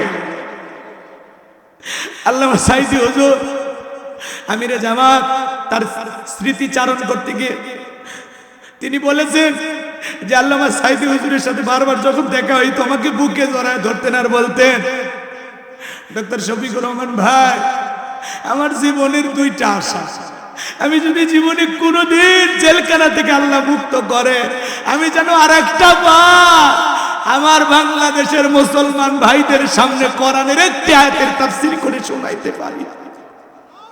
এটা আমার জীবনের শেষ চাওয়া, আমি যেন একবার আমার দেশের মুসলমান ভাইদেরকে কোরআনের একটি আয়াতের আলোচনা শোনাইতে পারি। আল্লাহু আকবার বলেন। আর বলেন, আমার 2 নাম্বার স্বপ্ন, আল্লাহ যদি আমাকে জেলখানা থেকে বের করে দেয়, আমি আল্লাহর ঘরে খানাই কাবাইকে সিজদায় লুটিয়ে পড়ে আল্লাহর শুকরিয়া আদায় করব। কিন্তু আল্লাহর প্রিয় গোলামদের আশা আল্লাহ সব পূরণ করে না, কিছু কিছু আশা আল্লাহ রিজার্ভে রেখে দেয়। আল্লাহ যেন এর চাইতে উত্তম পুরস্কার কোরআনের পাকে আল্লামা সাঈদী হুজুরকে আল্লাহ দান করেন। জোরে বলেন আমিন। আল্লাহ যেন তার গোলামকে জান্নাতের উচ্চ মাকাম দান করেন। তার কবরটা জান্নাতের বাগান বানায় দেন, সিলে বলেন আমিন। এই জন্য নাইবে রাসূলের ভূমিকা যারা পালন করবে মাঝে মাঝে তাদেরকেও জেলখানায় বন্দী করবে। মুফতি আমির হামজা ভাই তাকে জেলখানায় বন্দী করেছিল, সম্মান কমেছে না বেড়েছে? শাইখুল হাদিস ইবনে শাইখুল হাদিস আল্লামা মামুনুল হক, তাকে ওরা জেলখানায় বন্দী করেছিল, সম্মান কমেছে না বেড়েছে? ডক্টর মিজানুর রহমান আজারি ভাই ওরা জুলুম করে দেশের বাইরে পাঠিয়ে দিয়েছিল, এতে তার জনপ্রিয়তা কমেছে না বেড়েছে? হেরে যাবে ওদের হিংসা, জিতে যাবে আমাদের ভালোবাসা। কোন ষড়যন্ত্র করে এদেশের শ্রেষ্ঠ সন্তান আলেমদেরকে কখনো এদেশের মানুষের মন থেকে মুছে ফেলা যাবে না। এদেশের মানুষ আলেমদেরকে কলিজা দিয়ে মহব্বত করে, কথা বলেন ঠিক কিনা? সামনের দিকে যায় আমার ভাইয়েরা, আল্লাহ নবী দানিয়েল সালাম উম্মতদেরকে ডেকে বলে, কি ব্যাপার, কই গেল তোমাদের সুন্দর দিন, কই গেল আরামায়ের সুখের গল্প? ডেকে বলে, পয়গাম্বার আপনার কথা যে দিবালোকের মতো সত্য হবে এত তাড়াতাড়ি ভুলে যাবে আমরা বুঝতে পারি নাই। পয়গাম্বার গো, আমরা ভুল করেছি, অন্যায় অপরাধ করেছি, এখন থেকে আর গাছের পূজা, মাছের পূজা, চন্দ্রের পূজা, সূর্যের পূজা করব না, এখন থেকে একমাত্র আল্লাহর ইবাদত করব, আপনি যা বলবেন আমরা তাই শুনবো। আল্লাহ নবী দানিয়েল ডেকে বলে, শোনো, সত্যি যদি তোমরা তওবা করে ফিরে আসতে চাও তাহলে আজকে রাত 12টার পরে আমি যখন আল্লাহ বলে ডাক দেব, আমার সঙ্গে তোমরা সবাই ঘুম থেকে জাগ্রত হয়ে আল্লাহ বলে ডাক দিবা। আল্লাহু আকবার। শুনে যান আমার ভাইয়েরা, আল্লাহ বলে ডাক দিবা, মনে রাখবা একমাত্র আল্লাহই পারে জালেমের জেলখানা থেকে মুক্ত করার ব্যবস্থা করে দিতে। রাত 12টার পরে আল্লাহর নবী দানিয়েল আলাইহিস সালাম চিৎকার মারলেন, আল্লাহু আকবার। একটু সবাই জোরে ডাক দেন আল্লাহ, একটু ভালোবেসে ডাক দেন আল্লাহ। পয়গাম্বার যখন আল্লাহ আল্লাহ বলে ডাক দিয়েছে, পয়গাম্বারের 70,000 উম্মত ঘুম থেকে জাগ্রত হয়ে তারাও চিৎকার মেরে আল্লাহু আকবার বলে ডাক দিয়েছেন। এইবার পয়গাম্বার তাদেরকে নিয়ে কাকুতি মিনতি সহকারে সিজদায় লুটিয়ে পড়ে আল্লাহ তাআলার কাছে দোয়া করতে লাগলেন, আল্লাহ আমার উম্মতেরা ভুল করেছে, তারা নিজেদের ভুল বুঝতে পেরেছে, এখন থেকে তারা আর অন্যায় অপকর্ম করবে না, শিরিক বিদআত করবে না, একমাত্র আপনার ইবাদত করবে। আল্লাহ গো, আপনি আমার উম্মতদেরকে maaf করে দেন, একমাত্র আপনিই পারেন জালেমের জেলখানা থেকে মুক্ত করার ব্যবস্থা করে দিতে। নবী যখন চোখের পানি ছেড়ে দিয়ে দোয়া করে, আল্লাহ ডেকে বলে, পয়গাম্বার আর কান্না করতে হবে না, আমি আল্লাহ ওয়াসিরাই বাদশা বখতে নাসরের জেলখানা থেকে তোমাদেরকে মুক্ত করার ব্যবস্থা করে দেব ইনশাআল্লাহ। আল্লাহু আকবার বলে। আমার আল্লাহ বলেন, অবশ্যই আমি আল্লাহ তোমাদেরকে মুক্ত করার ব্যবস্থা করে দেব। আমার ভাইয়েরা, ওই রাত্রিতে আল্লাহ রাব্বুল আলামিন জালেম বাদশা বখতে নাসরকে এমন একটা মারাত্মক স্বপ্ন দেখায় দিয়েছেন। স্বপ্ন দেখে বাদশা বখতে নাসর ঘুম থেকে চিৎকার মেরে উঠছেন। আশেপাশের নিরাপত্তা কর্মীরা দৌড়ে আসলেন, চিৎকার মেরে ডেকে বলেন, এদিক খেয়াল করেন, চিৎকার মেরে ডেকে বলেন, নেতা এত জোরে চিৎকার মারলেন, ব্যাপারটা কি? বলে, আমার চেহারার দিকে তাকায় দেখো আমি কি কারণে চিৎকার মারছি, তোমরা কি বুঝতে পারো নাই? কয়, না বুঝতে পারি নাই। বলে, আমি একটা মারাত্মক ভয়ঙ্কর স্বপ্ন দেখেছি, এই স্বপ্নে কি সমস্যা, কোষে কষ্ট হচ্ছে, কাপাকাপি করেন, বসো বসো বসো, রাগ করেন আপনারা, রাগ করেন ভাই, দোয়া করবো নাকি? বলেন, অসুস্থ যদি হয়ে যাইতেন, অসুস্থ হইতে পারেন না, তাহলে দোয়া করে বাড়ির যাই। আগ্রহ আছে, লিল্লাহি তাকবীর। শোনেন শোনেন, সামনের দিকে গেলে মজা পাবেন। হ্যাঁ, এদিকে খেয়াল করে শোনেন বাজান গো আমার। এইবার বাদশা বখতে নাসর ডেকে বলে, আমি একটা ভয়ঙ্কর স্বপ্ন দেখেছি। এই দেশের যত স্বপ্নের তাবির কারো কাছে স্বপ্নের ব্যাখ্যা বলতে পারে, সবাইকে আমার দরবারে নিয়ে আসো, আমি স্বপ্নের কথা বলবো আর তাদেরকে স্বপ্নের ব্যাখ্যা বলতে হবে। এইবার পরের দিন সকালবেলা হাজার হাজার লোক বাদশার দরবারে হাজির হয়ে গেল। জালেম বাদশা বখতে নাসর যখন স্বপ্নের কথা বলতে যাবে, গতকাল রাত্রে কি যেন স্বপ্ন দেখলাম, আর বলতে পারে না, সমস্ত স্বপ্নের কথা ভুলিয়ে দিলেন তিনি কে? বাদশার মাথার মেমোরিতে থাকা সমস্ত স্বপ্নের কথা নিয়ে যায় আল্লাহ তাআলা নবী দানিয়েল সালামের মাথার মেমোরিতে সেভ করে দিলেন। বলুন সুবহানাল্লাহ। হে যুবক, একটা যুবক শোনো, তোমাদের মোবাইল আছে, একটা মোবাইলে যা আছে তোমার বন্ধুর মোবাইলে সেটা পার করা যাবে কিনা শেয়ারের মাধ্যমে? মানুষের মাথায় যদি এই বুদ্ধি থাকে, আমার আল্লাহর জ্ঞান আছে না? আছে না? হ্যাঁ, বাদশার মাথার মেমোরিতে থাকা সমস্ত স্বপ্নের কথা আল্লাহ তাআলা তার পয়গাম্বরের মাথার মধ্যে ঢুকিয়ে দিলেন। বলেন সুবহানাল্লাহ। এইবার বাদশা যখন স্বপ্নের কথা বলতে যায়, গতকাল রাত্রে কি যেন দেখলাম আর বলতে পারে, তাহলে স্বপ্নের কথা ভুলিয়ে দিলেন, এই ক্ষমতা কার? জোরে বলেন। এইবার বাদশা মুহূর্তের মধ্যে ডায়লগ পরিবর্তন করলেন, ডেকে বলে, শোনো, গতকাল রাত্রে স্বপ্নে কি দেখেছি, স্বপ্নের কথাও বলতে হবে, স্বপ্নের ব্যাখ্যা দুইটাই তোমাদেরকে বলতে হবে। জনগণ ডেকে বলে, বাদশা এ তো পাগলামি কথা, স্বপ্ন দেখেছেন আপনি, আমরা কিভাবে বলবো? বাদশা কি স্বপ্ন দেখেছে ওই দেশের জনগণ কি জানে? কথা বলেন। আপনারা স্বামী স্ত্রী এক খাটে ঘুমান না আলাদা? বলেন হুজুর গরিব হতে পারি কিন্তু বউ কলুত নিয়ে ঘুমায়। ধনী যারা, টাকাওয়ালা যারা, এদের স্বামী স্ত্রীর সম্পর্ক ভালো না। বেশি টাকার অহংকারে স্বামী স্ত্রীর সম্পর্ক দাও কুড়েলের মতো। এ কথা কন নাকি আপনারা?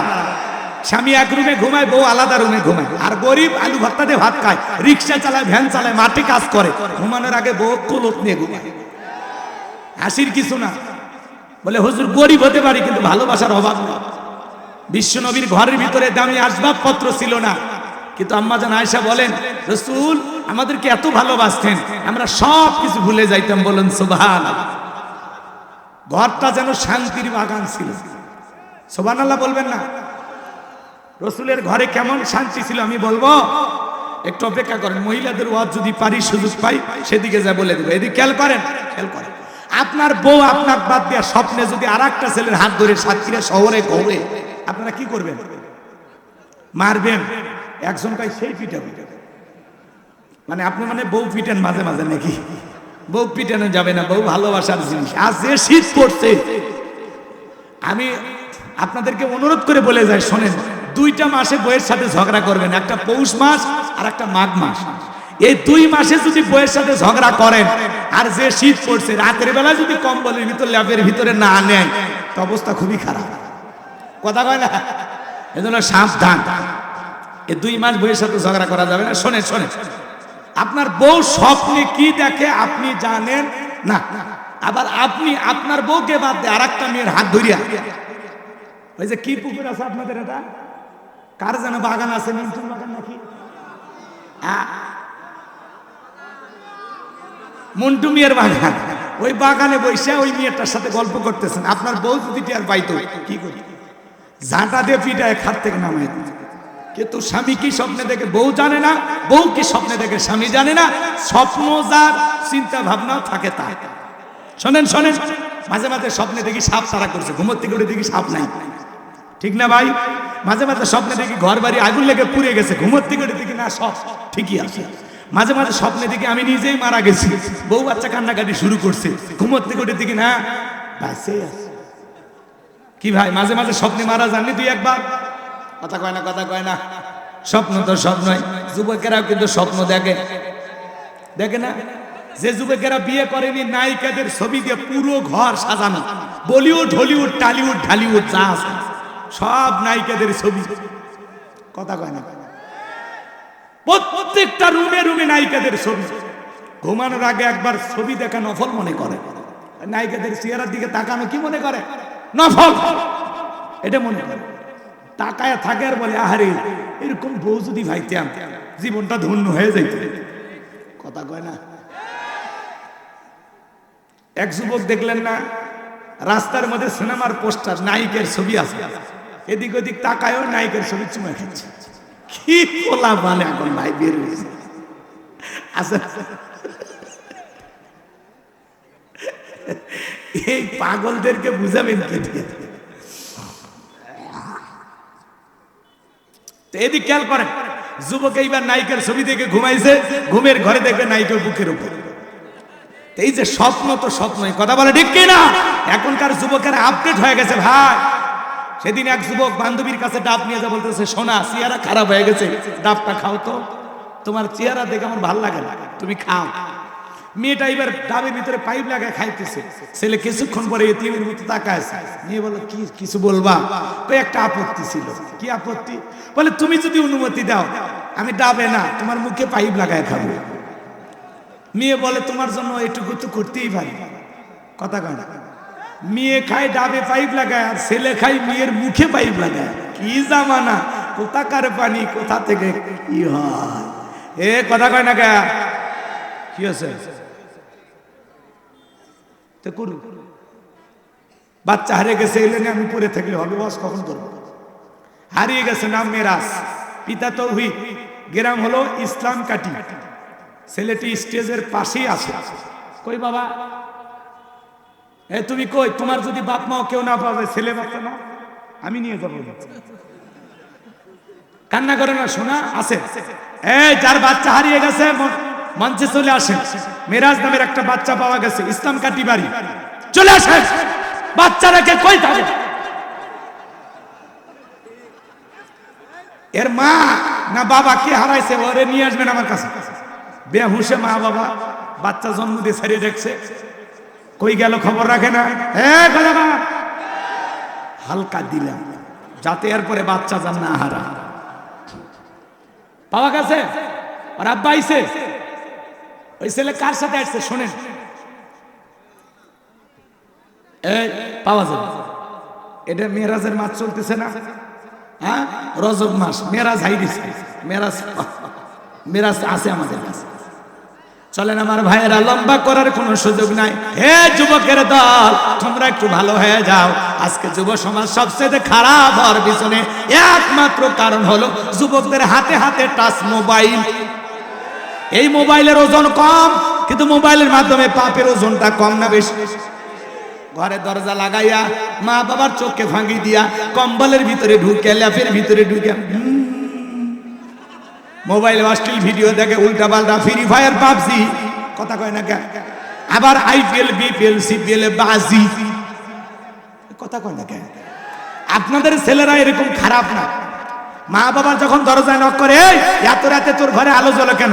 তখন বলে বাংলাদেশের স্বাধীনতার যুদ্ধ হয়েছে 1971 সালে, তখন পড়ার ভান করে, কথা কয়। আবার পিতা মাতা চলে যায়, আবার মোবাইলে উল্টা পাল্টা ভিডিও দেখে। এরকম যুবক আছে না? না। হে যুবক, একা একা রুমের ভিতরে ভিডিও দেখতে পারো, কিন্তু মনে রাখবা পৃথিবীর সবার চোখকে ফাঁকি দিতে পারবা, আল্লাহর কুদরতি চোখকে ফাঁকি দেওয়া সম্ভব। এই মোবাইলের ওজন কম, কিন্তু মোবাইলের মাধ্যমে পাপের ওজন কম না বেশি? জোরে বলেন, জোরে বলেন। ও দেশে মোবাইল আইছে, চিঠি বন্ধ হইয়াছে, দিওয়ানা বানাইছে, পোলা মাইয়ার মনের কথা হাসে বাতাসে। আমি কি বলবো? যুবক চলবে? তাহলে বলো চলবে, চলবে, চলবেই তো। আমি জানি তোমরা খুশি আছো না? দেশে মোবাইল আইছে, চিঠি বন্ধ হইয়াছে, দিওয়ানা বানাইছে, পোলা মাইয়ার মনের কথা হাসে বাতাসে। ও দেখো পোলা পানের মন বাদা ফেসবুকে এখন, ও দেখো পোলা পানের মন বাদা ফেসবুকে এখন, মোবাইলে চ্যাটিং কইরা কাটাই সারাক্ষণ। এই মোবাইল পাইয়া দেখো মদনের মাইয়া, এই মোবাইল পাইয়া দেখো মদনের মাইয়া, কি কাণ্ড ঘটাইছে, স্বামী সংসার আইখা নাকি পলাইয়া গেছে, সে যে স্বামী সংসার আইখা নাকি পালাইয়া গেছে। 2 বাচ্চার মা, 4 বাচ্চার মা পরকীয়া প্রেম করে স্বামী সন্তান রাইখা আর একটা পুরুষের হাত ধরে পালিয়ে যায়। যেই নারী সন্তান রেখে, স্বামী রেখে আর একটা ছেলের হাত ধরে পালিয়ে যেতে পারে, ওটা নারী না, ওটা পাষাণী ডাইনি, নারী জাতির কলঙ্ক, বিশ্বাসঘাতক নারী। কেমনে পারলি স্বামী সন্তান রাইখা? এই মহিলা কেমনে পারলি বল, কেমনে পারলি? কথা বল নাকি আপনারা? এই পরকীয়ার অভিশাপে হাজারো পরিবার জ্বলে পুড়ে শেষ। কত পুরুষের জীবন যারা কয়লা করে দিছে। পাগলিরা কয় হুজুর আমার স্বামী খারাপ। এই তোর স্বামী কি ফিরাউনের চাইতেও খারাপ? কয়টা স্বামীর সংসার করেছিস যে স্বামী খারাপ হয়ে গেল? দোষ গুণ নিয়েই মানুষ, কথা কর। স্বামীকে ভালো করো, ওয়াজ করো, ভালো ব্যবহার করো, সুন্দর ভালোবাসা দাও, এমনি স্বামী পরিবর্তন হবে। স্বামীর জন্য সাজুগুজু করে প্রত্যেক রাতে নতুন নতুন কাপড় পরে অপেক্ষায় থাকবা, দেখি তো অন্যদিকে কেমনে নজর দেয়। পাগলিরা, এরা পুরো দেশে আগুন লেগে দিছে। প্রত্যেকটা অঞ্চলে দেখেন খালি মেয়ে মানুষই। কোন ছেলে কোন মহিলার বাড়ি গেছে বিয়ে করার জন্য? তো তোরা আসিস কেন? এই মহিলারা, এই কথা কর, তোরা কেমনে আসিস? এই নারী, তোরা কেমনে আর একটা ছেলের বাড়িতে এসে বলিস অমুককে আমি বিবাহ করব? তোমার বাড়ি কই? কই জামালপুর। তুমি সাতক্ষীরা কেন মা? বলে আপনাদের এলাকার বল্টু। কি করছে? বলে মোবাইলে একাধিকবার আমাদের কথা হয়েছে, ওর সাথে আমার প্রেম, আমরা স্বামী স্ত্রীর মতো হোটেলে। আর কি করছে আমি বলবো না। ওই যে কয়েক জোড়া ছেলেটে ধরা পড়ছে, দেখলে না কি করছে? বিয়ে পড়ায় দিছে। কথা কর। হ্যাঁ, এরকমই সিস্টেম চালু করা লাগবে। দুইটাই বিয়ে। কথা কর। টাইম পাস করবা, বিয়ে করবা না, আগে বিয়ে কর। কথা কর। রাগ করে আমার কথায় বিরক্ত হই না, আমি একটু খাস বাংলা কথা বলি। এটা ওয়াজ না, এটা ওয়াশ। কথা কর। সব হুজুর যদি সব ওয়াজ করে, এলে ওয়াজ কে করিবে? রাগ করতেছেন নাকি আপনারা? এই জন্য মা বোনদেরকে বলবো, মা খবরদার, মা স্বামীর সংসার ফেলাইয়া আর একটা পুরুষের হাত ধরিল। কথা বলে না কেন? বলতেছে মা তুমি এখানে কেন? বলে আমি এই ছেলেকে বিবাহ করব। তো তোমার আগের স্বামী কয় ডিভোর্স দিছে, বাচ্চা কয় 2-3টা আছে, মার কাছে রেখে। এখন তোমার কি দাবি? বলে এই ছেলে বিয়ে না করলে আমি আদের রশি নিয়ে আসছি, মরে যাবো। আর সেদিন এক মহিলা রশি নিয়ে আসছে, এই রশি দিয়ে গলা দড়ি দিয়ে মারা যাবে। আরে কি জামানা! ও মা, কেমনে তুমি এই কথাগুলো বলতে পারো যে এই ছেলে আমাকে ভালোবাসে, তার বাচ্চা আমার পেটে? এই কথা বলার আগে তোর লজ্জা করলো না? কেমনে পারলি মা বিয়ের আগে একটা ছেলের সাথে নিজের জীবনের সবটুকু দিয়ে সম্পর্কটা করতে? নিজেকে এত সস্তা বানায় না মা, তোমার অনেক দাম, অনেক সম্মান। মা নিজের ভিতরে কভারটা ঠিক রাখো, পর্দাটা ঠিক রাখো। কথা কর না কেন? নারীর সম্মান মর্যাদা থাকবে তখনই পর্দা মানিয়ে চলবে। যখনই নারী পর্দা থেকে নিজেকে মানুষের সামনে ওপেন করেছে, তখন থেকে নারীর দাম কমে গেছে। এজন্য মা পর্দায় থাকো মা। আল্লাহর এই বিধানকে বিধানগুলি দেখায় না। আল্লাহ তোমাদের জন্য পর্দা ফরজ করে দিয়েছেন। অকরনা ফি বুয়ুতিকুন্না ওয়ালা তাবাররাজনা তাবাররুজাল জাহিলিয়াতিল উলা। নারীরা তোমরা ঘরের ভিতরে অবস্থান করো, খবরদার জাহিলিয়াতের যুগের মেয়েদের মতো নোংরা অশ্লীল পোশাক পরে নিজের দেহকে প্রদর্শন করো না। আল্লাহু আকবার বলেন। নারীদের অনেক দাম, অনেক মর্যাদা, অনেক সম্মান। কথা বলেন ঠিক কিনা? ইসলামের প্রথম শহীদ হয়েছিল একজন নারী, নাম কি? কথা বলেন। তাহলে তারাই ইসলামের জন্য জীবন দিয়ে শহীদ হয়ে যায়, আর এরা প্রেম করে শহীদ হচ্ছে, পরকীয়া করে শহীদ হচ্ছে। কথা কয়। মা বোনদের বলে যাই, মা শোনো, হযরতে সুমাইয়া তার ছেলের নাম হলো আম্মার, দুইজন কালেমা পড়ে মুসলমান হয়েছে। আবু জেলের সাথে সাক্ষাৎ হয়ে গেল। আবু জেল ডেকে বলে, আম্মার তুমি নাকি মুসলমান হয়েছো? সুমাইয়া তুমিও নাকি মুসলমান হয়েছো? তারা তখন ডেকে বলে, হ্যাঁ, মিথ্যা কথা বলবো না, আমরা বিশ্ব নবীর কাছে কালেমা পড়ে মুসলমান হয়েছি। আবু জেল ডেকে বলে, তোমরা কি জানো এর কত বড় ভয়ঙ্কর শাস্তি হতে পারে? সুমাইয়া ডেকে বলে, আবু জেল ভয় দেখায় কোনো লাভ নাই, আমরা ইসলামের জন্য জীবন দিতে রাজি আছি। বলেন আল্লাহু আকবার। এইবার আবু জেহেল তাদের মা ছেলে দুইজনকে ধরলেন, দুইটা খুঁটির সাথে বাঁধলেন। আম্মারের কাছে যা বলে, আম্মার রে, এখনো যদি তোর চোখের সামনে তোর মার কাপড়টা ধরে টান দিয়ে ল্যাংটা বানায় দেই, বলতো কালেমা সারবি কিনা? কেমন হবে? আম্মা চুপচাপ আছে, কোনো কথা বলে না। সুমাইয়া ডেকে বলে, আমার সন্তান, খবরদার খবরদার, বেঈমানদের কথা ঈমান সারবি না। এইবার আবু জেল চলে আসলো, একটানে হযরতে সুমাইয়ার দেহ থেকে কাপড় খুলে সবার সামনে উলঙ্গ করলেন। আম্মার দেখতে চাই না, মাথাটা নত হয়ে আছে। আবু জেল ডেকে বলে, এই যুবকেরা, আম্মারের মাথাটা উঁচু করো। কাফেররা আম্মারের মাথাটা ধরে উঁচু করে। আম্মার চক্ষু বন্ধ করে আসে। হযরতে সুমাইয়া ডেকে বলে, ও আমার সন্তান, বেঈমানদের কথা ঈমান ছাড়বা না। এইবার আবু জেহেল বর্ষা দিয়া সুমাইয়ার লজ্জাস্থানে আঘাত করেছে, রক্ত দিয়ে রাজপথ মেখে গেল। আমার ভাইরা, হযরতে সুমাইয়া শাহাদাত বরণ করবেন, ছেলেকে ডেকে বলে আম্মা আমি কিছুক্ষণ পরে শাহাদাতের পেয়ালা পান করব, আমি আমার নাকে জান্নাতের গন্ধ পাইতেছি, হে আমার ছেলে আমি চলে যাচ্ছি, কিন্তু খবরদার বেঈমানদের কথায় কখনো ঈমান ছাড়বা। হযরত সুমাইয়া শাহাদাত বরণ করলে, তবুও আবু জেহেলের কাছে মাথা নত করলো না, ইসলাম ত্যাগ করলো না। ও মা, ইসলামের প্রথম শহীদ নারী হলো সুমাইয়া। কালেমা পড়ার কারণে, ইসলাম মানার কারণে আবু জেহেল তাকে বর্ষা দিয়ে আঘাত করে দুনিয়ার জমিন থেকে বিদায় করে দিয়েছেন। মা, সেই ঐতিহ্য ইতিহাস তোমরা কেমনে ভুলে গেলা মা? তারা কালেমার কারণে জীবন দিয়েছিল, আজকে তোমরা নষ্ট প্রেম ভালোবাসা পরকীয়ার কারণে জীবনটা দিচ্ছ। মা, তোমাদের সম্মান তো এত নিচুতে না, তোমাদের সম্মান হলো পুরুষের চাইতে উঁচুতে। ইসলাম তোমার মর্যাদা দিয়েছে মা। বিশ্বনবী যে আইয়ামে জাহিলিয়াতের যুগে আগমন করেছিলেন, যেই যুগে আপন পিতা তার মেয়েকে গর্ত করে পুঁতে রাখত মা, সেখান থেকে আল্লাহ রাসূল নারীদেরকে গর্ত থেকে তুলে মেয়ের মর্যাদা দিলেন, স্ত্রীর মর্যাদা দিলেন, মায়ের মর্যাদা দিলেন। আল্লাহ তাআলা নারীদের নামে একটি সূরা নাজিল করেছেন, বলুন আল্লাহু আকবার। এই জন্য মা, নিজেকে সস্তা বানায় না মা, এখনো সময় আছে মা, পর্দায় থাকো, অবৈধ প্রেম ভালোবাসায় জড়ানো যাবে না।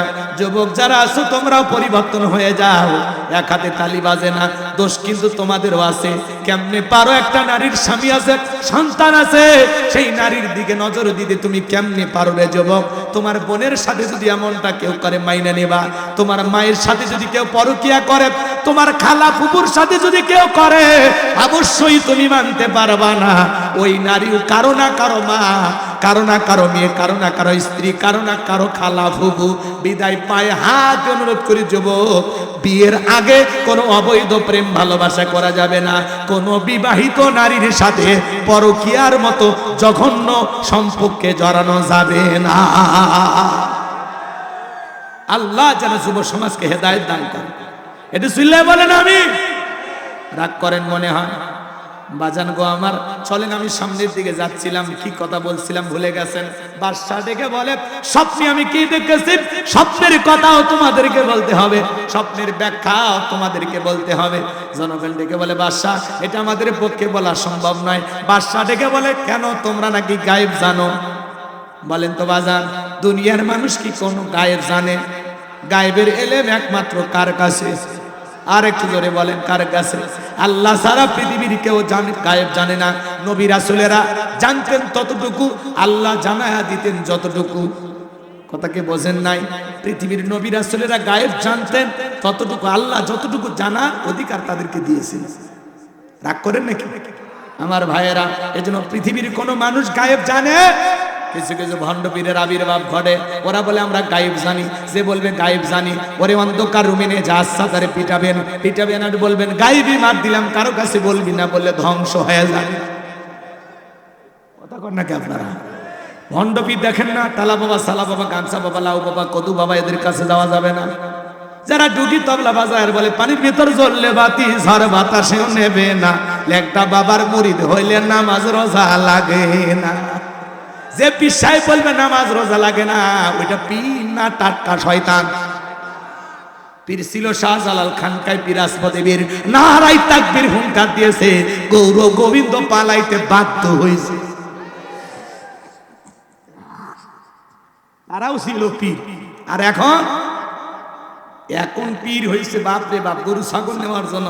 আর আপনারা তো কম খারাপ না, মাইক টাইক নিয়ে ট্রাক ভাড়া করিয়া গান গায় আর যায়, কই আমি ডুব দিয়াছি প্রেম দরিয়ায় বাবার সন্ধানে।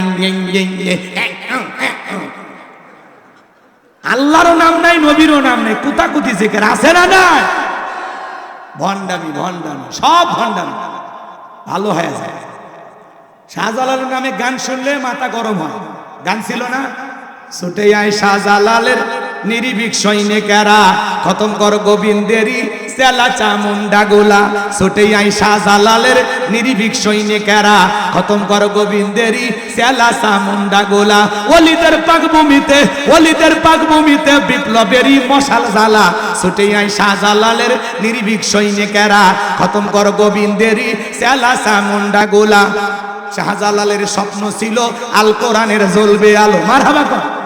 শাহজালালের স্বপ্ন ছিল আল কোরআনের জ্বলবে আলো, সেই আলো জ্বালিয়ে দিতে, সেই আলো ছড়িয়ে দিতে বিপ্লবেরই মশালা জ্বালা ছুটে আই শাহজালালের নির্ভীক সৈনিকেরা খতম কর গোবিন্দেরই চেলা চামুন্ডা গুলা। জোরে বলেন মারহাবা। আর এরা গাজার কলকিতে টান মারে, এমন গাজা খায় মোজদারি লাল বানাইছে, টস টাইপের মুখ কই খুঁজে পাওয়া যায় না। গাঁজা খায় কলকি টান মেরে ধুয়ে ছেড়ে দেয়, রাস্তাঘাটে পুলিশও ঘোরাঘুরি করে আর বলে মনে হয় ওরসের রান্না চলছে, কথা কয় না কেন? আর ওরা আবার গান বানাইছে, কয় ধরো কলকি মারো টান, গাঞ্জা বাবার আসে কান, মরিয়া গেলে সঙ্গে কিছুই যাবে না। আছে না নাই ভণ্ড? খবরদার বাজান, এই ভণ্ডদের কাছে যাওয়া যাবে না, মনে যেন থাকে। ওয়াকুনু মাস সাদিকিন, আল্লাহ বলে তোমরা সত্যবাদীদের সঙ্গী হও। যে পীরের পা থেকে মাথা পর্যন্ত নবীর সুন্নাত দিয়ে ঢাকা, যার চেহারার দিকে তাকালে আল্লাহর কথা স্মরণ হয়, এমন হক্কানি আল্লাহওয়ালা যেখানে আমরা আছি আর ভণ্ড পীর যেখানে আমরা নাই, খবরদার ভালো হয়ে যান। ওদের দরবারে মহিলারা পর্যন্ত যায়, লেখা আছে পবিত্র ওরস শরীফ দোয়া মাহফিল, আর সেখানে শিল্পী যায় উদাসীন শারমিন, যায়া মাইক ধরে বলে তালা খুলে দে, বর্ষা ভাই তালা খুলে দে, রহমতেরই চাবি দিয়া তালা খুলে দে। রাত 2টার দিকে কিসের তালা খুলবে, কিসের দোকান আছে? এগুলো হলো বেহায়ামি, নষ্টামি, ভণ্ডামি, কথাগণ। আল্লাহ যেন এই সমস্ত ভণ্ডদের ভণ্ডামি থেকে দেশের মানুষদেরকে হেফাজত করে। এটা জোরে বলেন না আমি? তাহলে খবরদার, এই ভণ্ডদের কাছে যাওয়া যাবে। আপনাদের সাতক্ষীরা অবশ্যই এগুলো চলে না, এইদিকেও আছে ভণ্ডপি। কি কয়? তাহলে তো মারেই নাকি আমার, কি ভয় আছে? ভয় আছে? তাহলে ভণ্ডপীরের কাছে যাওয়া যাবে? তালা বাবা, সালা বাবা, গামছা বাবা, লাউ বাবা, কদু বাবা, কাপড় পরে নাই, নাম দিচ্ছেন ল্যাংটা বাবা, এই ভণ্ডদের কাছে যাওয়া যাবে না, মনে যেন থাকে। ইসলামে কোনো ভণ্ডপীর জায়গা, ইসলামের ভিতরে কোনো ভণ্ডামির জায়গা মনে থাকবে। এইবার বাদশা ডেকে বলে, কেন তোমরা নাকি গায়েব জানো? ডেকে বলে, বাদশা আমাদের পক্ষে স্বপ্নের ব্যাখ্যা, স্বপ্নের কথা দুইটাই বলা সম্ভব নয়। আপনি স্বপ্নের কথা বলবেন, আমরা স্বপ্নের ব্যাখ্যা বলে দেব, কিন্তু আপনি স্বপ্নে কি দেখেছেন এইটা বলার ক্ষমতা আমাদের নাই। বাদশা ডেকে বলে, 7 দিনের আলটিমেটাম দিলাম, 7 দিনের মধ্যে স্বপ্নে আমি কি দেখেছি স্বপ্নের কথাও বলতে হবে, স্বপ্নের ব্যাখ্যাও বলতে হবে। যাও, 7 দিন পরে যদি না বলতে পারো সবাইকে শুলিতে চড়াবো, ফাঁসি দিয়ে মারবো। এই কথা বলে জালেম বাদশা তাদেরকে ছেড়ে দিল। জেলার জেলখানায় দিয়ে ঘুরতেছে। আল্লাহর নবী দানিয়েল দেখে বলে, জেলার এদিকে আসো। দেখে মনে হয় টেনশনে আছে। বলে, হ্যাঁ টেনশনে আছে। কিসের টেনশন? বলে, আমার বাদশা একটা স্বপ্ন দেখেছে, স্বপ্নের কথা বলতে যাবে, স্বপ্নের কথা ভুলে গেছে, আর জনগণকে 7 দিনের সময় বেঁধে দিয়েছে। আল্লাহর নবী দানিয়েল ডেকে বলে, জেলার তোমার বাদশার কানে খবর পৌঁছায়া দাও, তোমার বাদশা স্বপ্নে কি দেখেছে, এই স্বপ্নের ব্যাখ্যাও জানি, স্বপ্নের কথা দুইটাই আমার জানা আছে। চিৎকারে মেরে বলেন মারহাবা। এইবার জেলাল এক দৌড়ে চলে গেছে বাদশার কাছে, যা বলে, বাদশা জেলখানে একটা কয়েদি আছে, সে আপনার স্বপ্নের কথাও জানে, স্বপ্নের ব্যাখ্যাও জানে, আপনার টেনশনে ওষুধ আমি নিয়ে আসছি। বাদশা বক্তে নাসর ডেকে বলে, বাজান কই? বাজানকে আমার কাছে নিয়ে আসো। ঠেলার নাম বাবাজি। এইবার জেলার যা বলে, ও নবী দানিয়েল, বাদশা তোমারে ডেকেছে। বলে, না আমি যাইতে রাজি নাই, আমার একটা শর্ত পূরণ করতে হবে, তারপরে আমি যাব। কি শর্ত? বলে, আমার 70,000 উম্মতকে আগে জেলখানা থেকে বের করে দেওয়া লাগবে, সবার শেষে আমি জেলখানা থেকে বের হব। বলেন আল্লাহু আকবার। নেতৃত্ব যদি শেখা লাগে, নেতাগিরি যদি শেখা লাগে, নবীদের কাছ থেকে শিখতে হবে। বলেন আল্লাহু আকবার। আপনি যাত্রার পিছনে স্লোগান দেন, নেতার মোহাম্মত ভালোবাসে, সাতক্ষীরা শহরে মিছিল করতে গেলেন, নেতা পাশে এক খান ট্যাবলেট খান, ট্যাবলেট খান, ট্যাবলেট খান, যেখানে আমরা আছি সেখানে ট্যাবলেট খান। কবরে তোমরা কেন পড়ে? নেতার মিছিল করতে যায় 105 জনকে ধরে পুলিশ থানায় নিয়ে গেল, নেতার সহ। নেতার তো মামু খালুর অভাব নাই, সকালে জেলখানে ঢুকে বিকেলে বের হয়। কিন্তু আপনি গরিব মানুষ, রিক্সা চালান, ভ্যাল চালান, মাঠে কাজ করেন, একদিন কাজ না করলে আপনার সংসারে আগুন জ্বলে না, চুলে আগুন জ্বলে না, আপনার পরিবারের মুখে খাবার ওঠে না। নেতা যদি ভালো হইতো ডেকে বলতে, শোনো এই গরিব কর্মীরা আমাকে মহাব্বত করে ভালোবেসে আমার মিছিল করতে আসছে, আমার একটা কর্মী জেলখানায় থাকা অবস্থায় আমি নেতা জেলখানা থেকে বের হব না, এরা হলো সত্যিকার নেতা। আর যে নেতা আপনাকে বিপদে ফেলে তামাশা দেখে, নিজের দাম আপনার পরিবারের লোকের বাজার এনে দেবে, ভালো হয়ে যান, যাত্রার পিছনে লাভ দিন, লাভ দিয়ে পরিবারের লোকজনকে বিপদে ফেলার দরকার নেই। যেই নেতা আপনার জন্য জীবন দিতে রাজি, আপনিও জীবন দিতে রাজি। কিন্তু যে নেতা আপনাকে বিপদে ফেলে তামাশা দেখে, ওই নেতার দরকার নেই। আপনি বছরের পর বছর জেলখানায় থাকেন, মিথ্যা মামলা দিয়ে ফাঁসায়, কোনোদিন আপনার পরিবারে 2-4 টাকাও দেয় না। এইরকম দল, এইরকম নেতার দরকার নাই। যেই দল, যেই নেতা আপনার বিপদে পাশে দাঁড়াবে, আপনার কোনো অঘটন ঘটে গেলেও আপনার পরিবারকে দেখভাল করে রাখবে, এমন সমাজ আমাদের দরকার আছে না নাই? এমন দলে এমন নেতা দরকার আছে না নাই? হ্যাঁ, যাত্রার দেখেন না, সব নেতা দেশের বাইরে চলে গেছে, আর জনগণকে বিপদে ফেলে যায়নি। যারা ওই দল করতো অনেকে কষ্টে আছে, অনেক কথা হজম করা লাগে, মেনে নেওয়া লাগে, কিন্তু আমরা তাদেরকে কষ্ট দেব না। যারা অপরাধী এদের বিচার হবে। এমপি মন্ত্রী পালে যায়নি, 5-10 কোটি টাকা দামের গাড়িগুলো গ্যারেজে পড়ে আছে, এমপি মন্ত্রী নাই, হাজার হাজার বিঘা জমি জোর করে দখল করছে, গাড়ি বাড়ি পড়ে আছে, জায়গা জমি পড়ে আছে, নেতা না। মন্ত্রীরা সব কোথায় গেল, এমপিরা সব কোথায় গেল, কোথায় কাদের কাকা, ওদের সারা দেশটা এখন লাগে ভাগা ভাগা। পালাবো না, পালাবো না, পালাবো না, যাই না তাদের দেখা, ওদের সারা দেশটা এখন লাগে ফাঁকা ফাঁকা। আইন মন্ত্রী আটকে গেল আইনেরই ফাঁকে, দাড়ি সারা দরবেশটারে ভণ্ড ভণ্ড লাগে। শুনেছি ভাই কত নেতা নেত্রী খাইতেছে ভাই ডান্ডা, বিচারপতি কালামানিকের ফাটিয়েছে নাকি আন্ডা। এটা আমার খবর না, মিডিয়ার খবর। এই বিচারপতি শামসুদ্দিন মানিক আল্লামা সাইদি হুজুরকে মৃত্যুদণ্ডের রায় দিয়েছিল। আমরা বলতে চাই, এই বিচারক নামের কুখ্যাত কালামানিককে ওই ট্রাইব্যুনালে মৃত্যুদণ্ডের রায় দিতে হবে। এই বিচারপতি মানিক টকশোতে আমার বোনকে অপমান করে রাজাকারের বাচ্চা বলেছিল, ছাত্র আন্দোলনের সমস্ত ছাত্র নেতাদেরকে রাজাকারের বাচ্চা বলে গালি দিয়েছিল। এই কথা বলেন নাকি আপনারা? 116 জন আলেমের তালিকা করে দুদকের কাছে জমা দিয়েছিল, আমার রোল নাম্বার ছিল 23, সিরিয়াল আমার নাম্বার কত? যারা আলেমদের তালিকা করেছিল বিনা তালিকা কলার পাতা শুয়ে আসে। পুলিশ যা বলতেছে, ভাই ছাগল কলার পাতা খায় নাকি অন্য কিছু খায়, বাঁচতে চাইলে জেলখানায় চলে। কথা কয় না, কথা কয় না? ফলকেরও ঝলক গেল, ফলকেরও ঝলক গেল, থামিয়ে নেটের চাকা, ওদের সারা দেশটা এখন লাগে ফাঁকা ফাঁকা। কোথায় গেল সংসদেতে মমতাজের গান, কোথায় গেল হযরত বলা স্বামী ওসমান। 70 রাকাত তাহাজ্জুদ পড়তো, বিরাট বড় আল্লাহর ওলি দাবি করত, 41 সাল পর্যন্ত টিকে থাকার স্বপ্ন দেখেছিল, কিন্তু 24 সালের 5 আগস্টে ভাগ্যে কি আছে আল্লাহর ওলিরা জানতো না। মাইক পেলে বলতে খেলা হবে, খেলা হবে। আজকে পুরো বাংলাদেশের মাঠ পড়ে আছে, কিন্তু ওই খেলোয়াড়ের নাই। এরা তো খেলোয়াড় ছিল না, ছিল পাক্কা দুর্নীতিবাজ। এরা আমেরিকা, কানাডা, লন্ডনে বাড়ি করেছে, সুইস ব্যাংকের অ্যাকাউন্টে টাকা জমাইছে। কথা কর না কেন? দেশটাকে লুটে পুটে খায়া শেষ করছে ভাই। এই দেশে কিচ্ছু না, খালি মাটি ধুয়ে গেছে। কি কথা কর না কেন? 93 বিলিয়ন ডলার ঋণের বোঝা এখন বাংলাদেশের মানুষের ঘাড়ের উপর। 48 বিলিয়ন ডলার ছিল বাংলাদেশের রিজার্ভে, সব খাসে, সব কিচ্ছু তৈরি।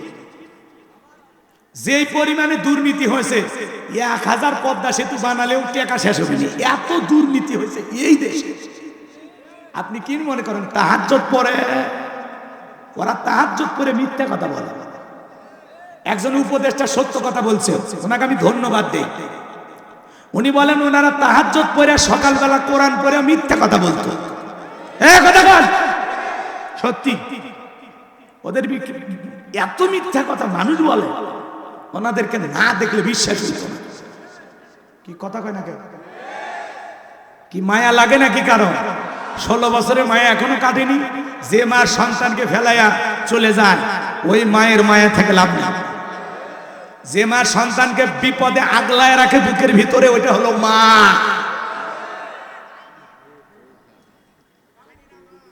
আমার ভাইয়েরা মন খারাপ করবেন না বাজার, লম্বা করার কোনো সুযোগ নাই, সামনের দিকে আমি যাব।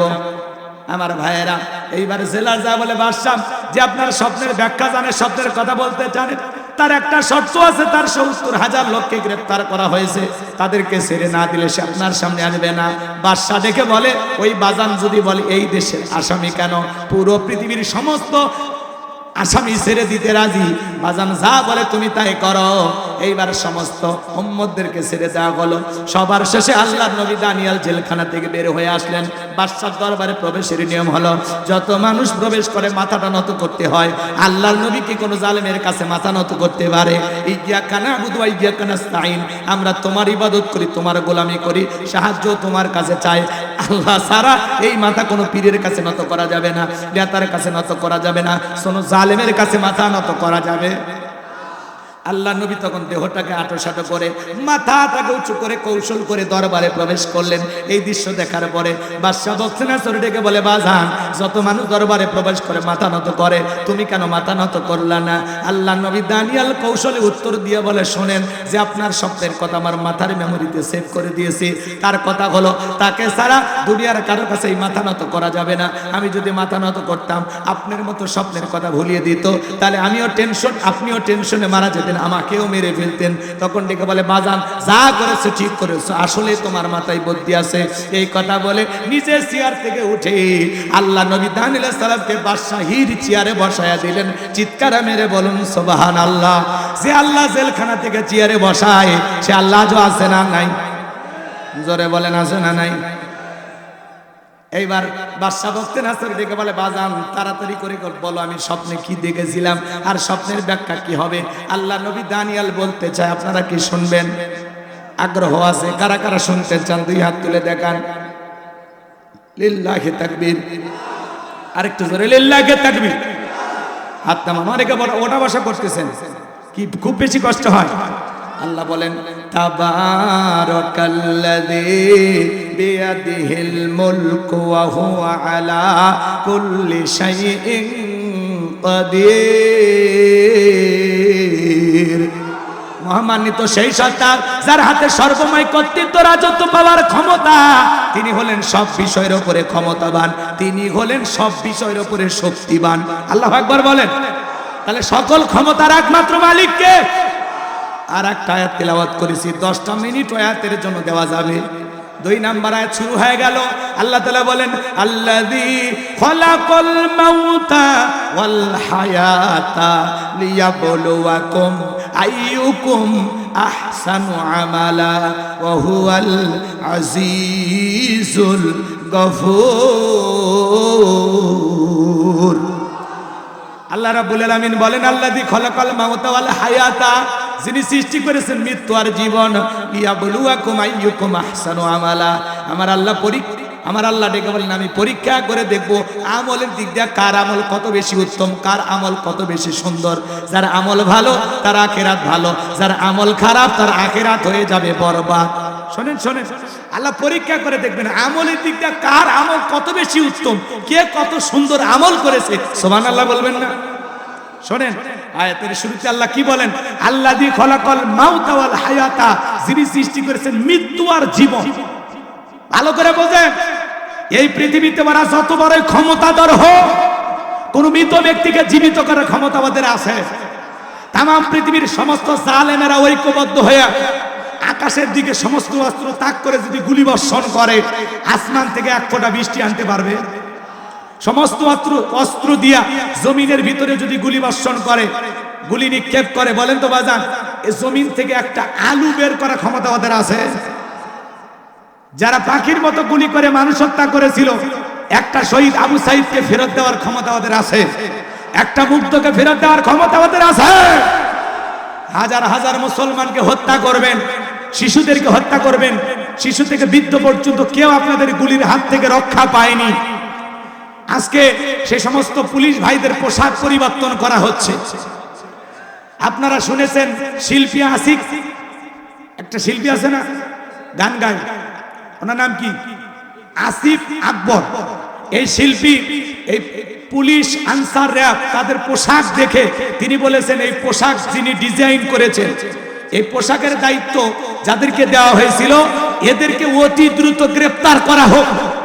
সামাজিক মাধ্যমে সবাই জোর দাবি করেছেন যে এটা র‍্যাবের পোশাক হতে পারে না, এটা পুলিশের পোশাক হতে পারে না, এটা আনসারের পোশাক হতে পারে না। পোশাকের যে ডিজাইন করা হয়েছে, পোশাকগুলো যে কালারের বানানো হয়েছে, পোশাকগুলো যে ক্যাটাগরিতে তৈরি করা হয়েছে, আসলে প্রশাসনের এই তিন বাহিনীর সাথে এই পোশাকগুলো মানায় না, যায় না। দেখতে বিশ্রী লাগতেছে, অসুন্দর লাগতেছে, খারাপ লাগতেছে, কথা কয় না কেন? এই জন্য সামাজিক মাধ্যমে সবাই এই পোশাকগুলোর বিরোধিতা করে বলতেছেন যারা এই পোশাকের ডিজাইন করছে এদেরকে গ্রেফতার করা হোক, কথা কয় না কেন? আসিফ আকবর লিখেছেন গ্রেফতার করা হোক। এইভাবে সোশ্যাল মিডিয়া সবাই নিউজটা প্রচার করতেছেন যে আসলে এটা পোশাক, এই পোশাক চলবে না। তা আমরা বলতেছি শুধু পোশাক পরিবর্তন করলে হবে না, ওই পোশাক যে মানুষগুলো পরিধান করবে সেই সমস্ত প্রশাসনের ভাইদের মন মানসিকতারও পরিবর্তন করতে হবে। পোশাকে যায় আসে না, পোশাক আগের গুলো চলবে, কিন্তু আমরা সোনার মানুষ চাই। আমাদের কেনা টাকায় পোশাক তৈরি হবে, আমাদের কেনার টাকায় বন্দুক পিস্তল কেনা হবে, আমাদের টাকায় বুলেট কেনা হবে। আবার আমরা যদি কোনো সঠিক দাবিতে প্রতিবাদ করি ওই বুলেট দিয়ে আমাদেরকে হত্যা করা হবে, এমন বাহিনী আমরা চাই না।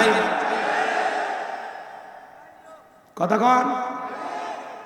আমরা বলতে চাই আমাদের ট্যাক্সের টাকায় আপনাদের বেতন ভাতা হয়, আমাদের ট্যাক্সের টাকায় বন্দুকের গুলি কেনা হয়, বন্দুক কেনা হয়, বিদায়।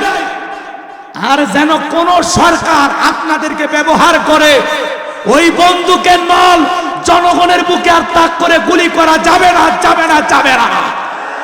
আমরা বলতে চাই 2024 সালের বৈষম্য বিরোধী ছাত্র আন্দোলনের মাধ্যমে যে নতুন গণবিপ্লব হয়েছে, এই গণবিপ্লবের অঙ্গীকার পুলিশ হবে জনতা, পুলিশ হবে জনগণের বন্ধু। কথা বল ঠিক কিনা? যারা অপরাধ করেছে প্রশাসনে থেকে, সেই সময়ের পুলিশ প্রধান এবং হাউন আঙ্কেল সহ ওই যে কি যেন কুমার বিপ্লব, নাকি বিপ্লব কুমার, এরা সহ সে সময়ের যারা প্রকাশ্যে জনগণকে গুলি করার অর্ডার দিয়েছিলেন, যারা মূল কলকাঠি নেড়েছিলেন, এই সমস্ত অপরাধীকে যেন গ্রেফতার করা হয়। কথা বলে ঠিক কিনা? এছাড়াও যারা হেলমেট বাহিনী হয়ে বিভিন্ন জায়গায় গুলি করেছেন, এই ফুটেজ দেখে দেখে তাদেরকে যেন অতি দ্রুত গ্রেফতার করা হয়। শহীদের রক্তের সাথে বেঈমানি করবেন না, বেঈমানি করলে আপনারা পার পাবেন না। আমরা বলতে চাই অপরাধ যারাই করুক তাদের যেন বিচার বাংলার মাটিতে হয়। শুধু পোশাক পরিবর্তন চাই না, পুলিশের মন মানসিকতারও পরিবর্তন চাই, প্রশাসনের ভাইদের মন মানসিকতার পরিবর্তন চায়। তারা যেন জনগণের সেবক হয়ে কাজ করে, জনগণের বন্ধু হয়ে কাজ করে। আর কোন প্রশাসনের ভাই যেন মিথ্যা মামলা হামলা দিয়া এদেশের নিরপরাধ মানুষকে না ফাঁসায়, গাঁজার টুকলা পকেটে দিয়া জোর করে ধরে নিয়ে যা বলবে গাঁজা সহ গ্রেফতার, এগুলো আমরা দেখতে চাই না। মিথ্যা মামলা হামলা এই দেশে আর চলবে না। কথা বল। শুধু পোশাক পরিবর্তন করে কি করবেন? আগের পোশাক ভালোই ছিল, কিন্তু এই পোশাক এমন ভাবে ব্যবহার করা হয়েছে যে পোশাকের প্রতি মানুষের ঘৃণা এসে গেছে। এই জন্য যে নতুন পোশাকের ডিজাইন করা হয়েছে, আমরা বলতেছি এগুলো আরো বেটার করা যায়। বিভিন্ন দেশের পুলিশের পোশাকের সাথে একটু মিল করে বা কনিজ বিষ কইরা একটু নতুন কিছু করেন। কথা বলে ঠিক কিনা? তা করেন। বিরক্ত হইছেন? হইলে আমার কি সমস্যা? তাকবীর দেন, লিল্লাহে তাকবীর।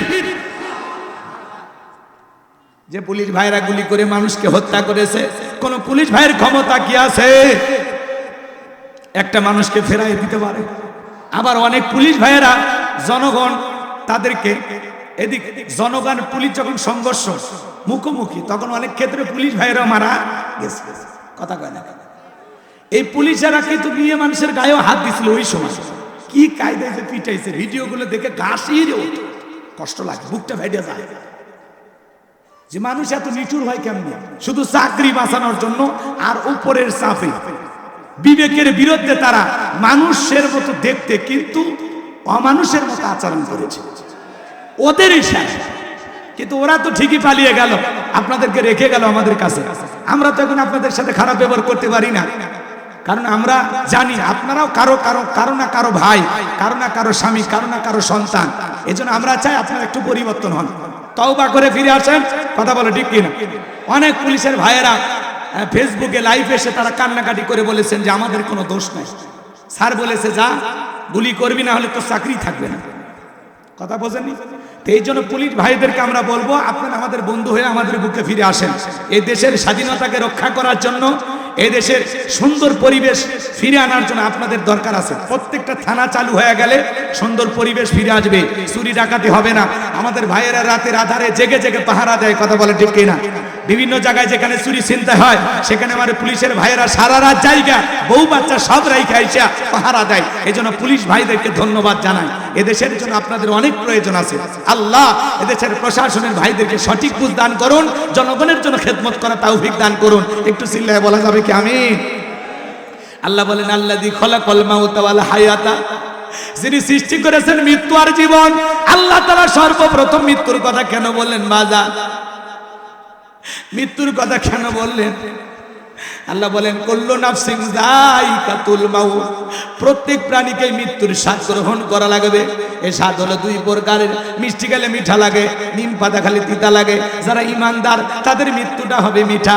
মায়ের কোলে দুধ পান করতে করতে শিশুটা যেমন ঘুমের মধ্যে চলে যায়, যারা ঈমানদার তারা তেমনি ভাবে বিদায় নেবে, টেরও পাবে না। বলুন সুবহানাল্লাহ। কিন্তু যারা নাফরমান বেঈমান, আল্লাহর অবাধ্য গোলাম, যারা বলে খাও দাও ফুর্তি করো, দুনিয়াটা মস্ত বড়, পাপের সাগরে হাবুডুবু খায়। এ বাজারে 10টা মিনিট চাইলাম না। আচ্ছা, মৃত্যুর ওয়াজ শুনে কি ভয় লাগে? হ্যাঁ, আমি বললাম না একটু নরম আলোচনা। একটু সাতক্ষীরের মানুষ দিল কঠিন করেন না, একটু নরম হওয়ার চেষ্টা করে। এ ভাই বসেন, চলে দোয়া করি, দোয়া করি। চলে, আমি 10 মিনিট অনুরোধ করে বললাম, 10টা মিনিট আমার দেন। এ আয়াতের আলোচনা শোনেন, দিলটা এমনি নরম হবে, কিছু নিয়ে যান, দেখেন তো পরিবর্তন হওয়া যায় কিনা।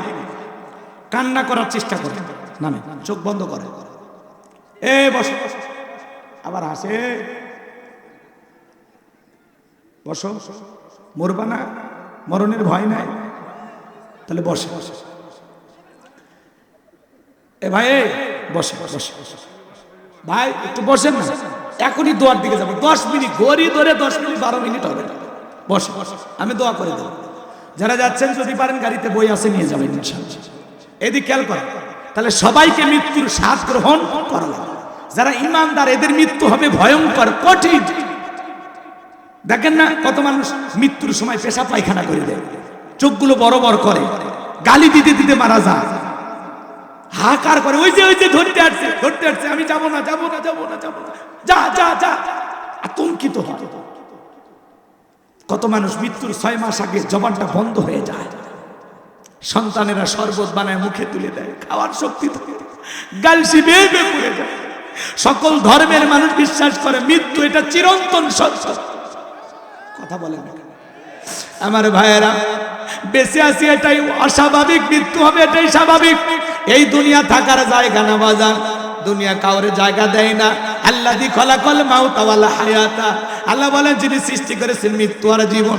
সর্বপ্রথম আল্লাহ মৃত্যুর কথা কেন বলেন বাজান? এই দুনিয়াতে আসার একটা সিরিয়াল আছে, যাওয়ার কিন্তু কোনো সিরিয়াল নাই। দাদা আসছে, দাদার পরে বাবা আসছে, বাবার পরে আমি আসলাম, আমার পরে আমার সন্তান আসলো। কিন্তু যাওয়ার বেলায় দাদার আগে নাতি চলে যায়, বাবার আগে সন্তান চলে যায়, বাবার কাঁধে সন্তানের লাশ। এটা হলো দুনিয়ার সব চাইতে ভারী বোঝা। এই বোঝা বহন করার ক্ষমতা বাবাদের থাকে না। হে যুবক, কবরস্থানের দিকে তাকায় দেখো, তারা তো এই গ্রামে বসবাস করতো, কত বৃদ্ধ কবরস্থানে চাইতো, তোমার মতো কত যুবক চাইতো, শিশু চাইতো। হে যুবক, দুনিয়া থাকার জায়গা না, সবাইকে মৃত্যুর স্বাদ গ্রহণ করা লাগবে। এই দুনিয়ার জমিনে একটা মানুষ আসবে, 9 মাস 10 মাস আগে খবর পাওয়া যায় একটা সন্তান জন্ম নেবে। কিন্তু একটা মানুষ মৃত্যুবরণ করবে, দুনিয়ার সফর শেষ করবে, 9 সেকেন্ড আগেও জানা যায় না কার কখন কোথায় মৃত্যু হবে।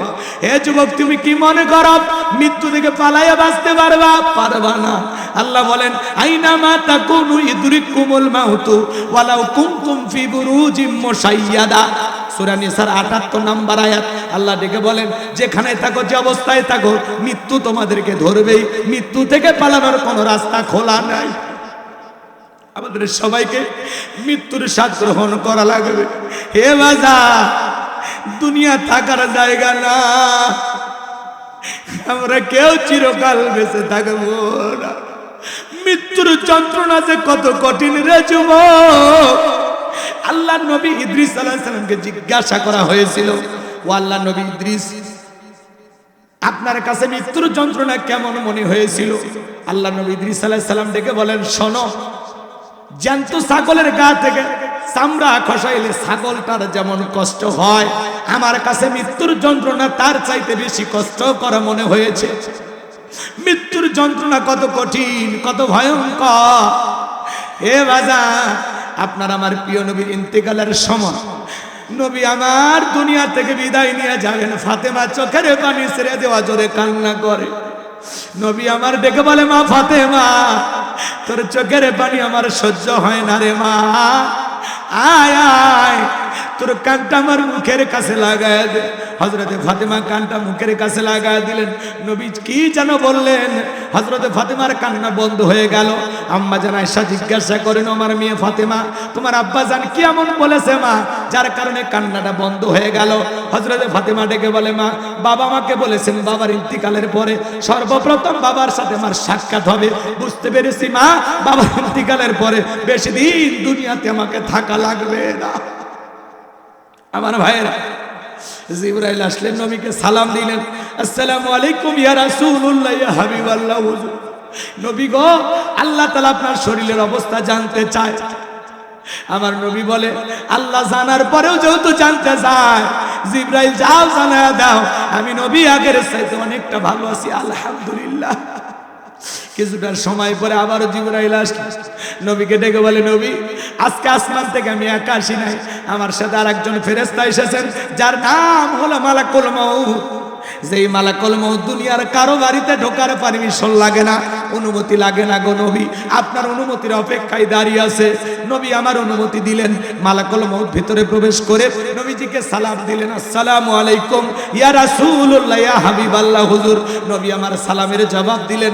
মালাকুল মউত ডেকে বলে, নবী, আপনি যদি অনুমতি দেন আপনার রূহটা আমি বের করব, আর আপনি যদি অনুমতি না দেন, আমার আল্লাহ বলেছেন, হে মালাকুল মউত, আমার বন্ধু যদি অনুমতি না দেয় 1 সেকেন্ড দেরি করবি না, আমার বন্ধুর যতদিন মনে চায় ততদিন দুনিয়ার জমিনে থাকবে। বলুন সুবহানাল্লাহ।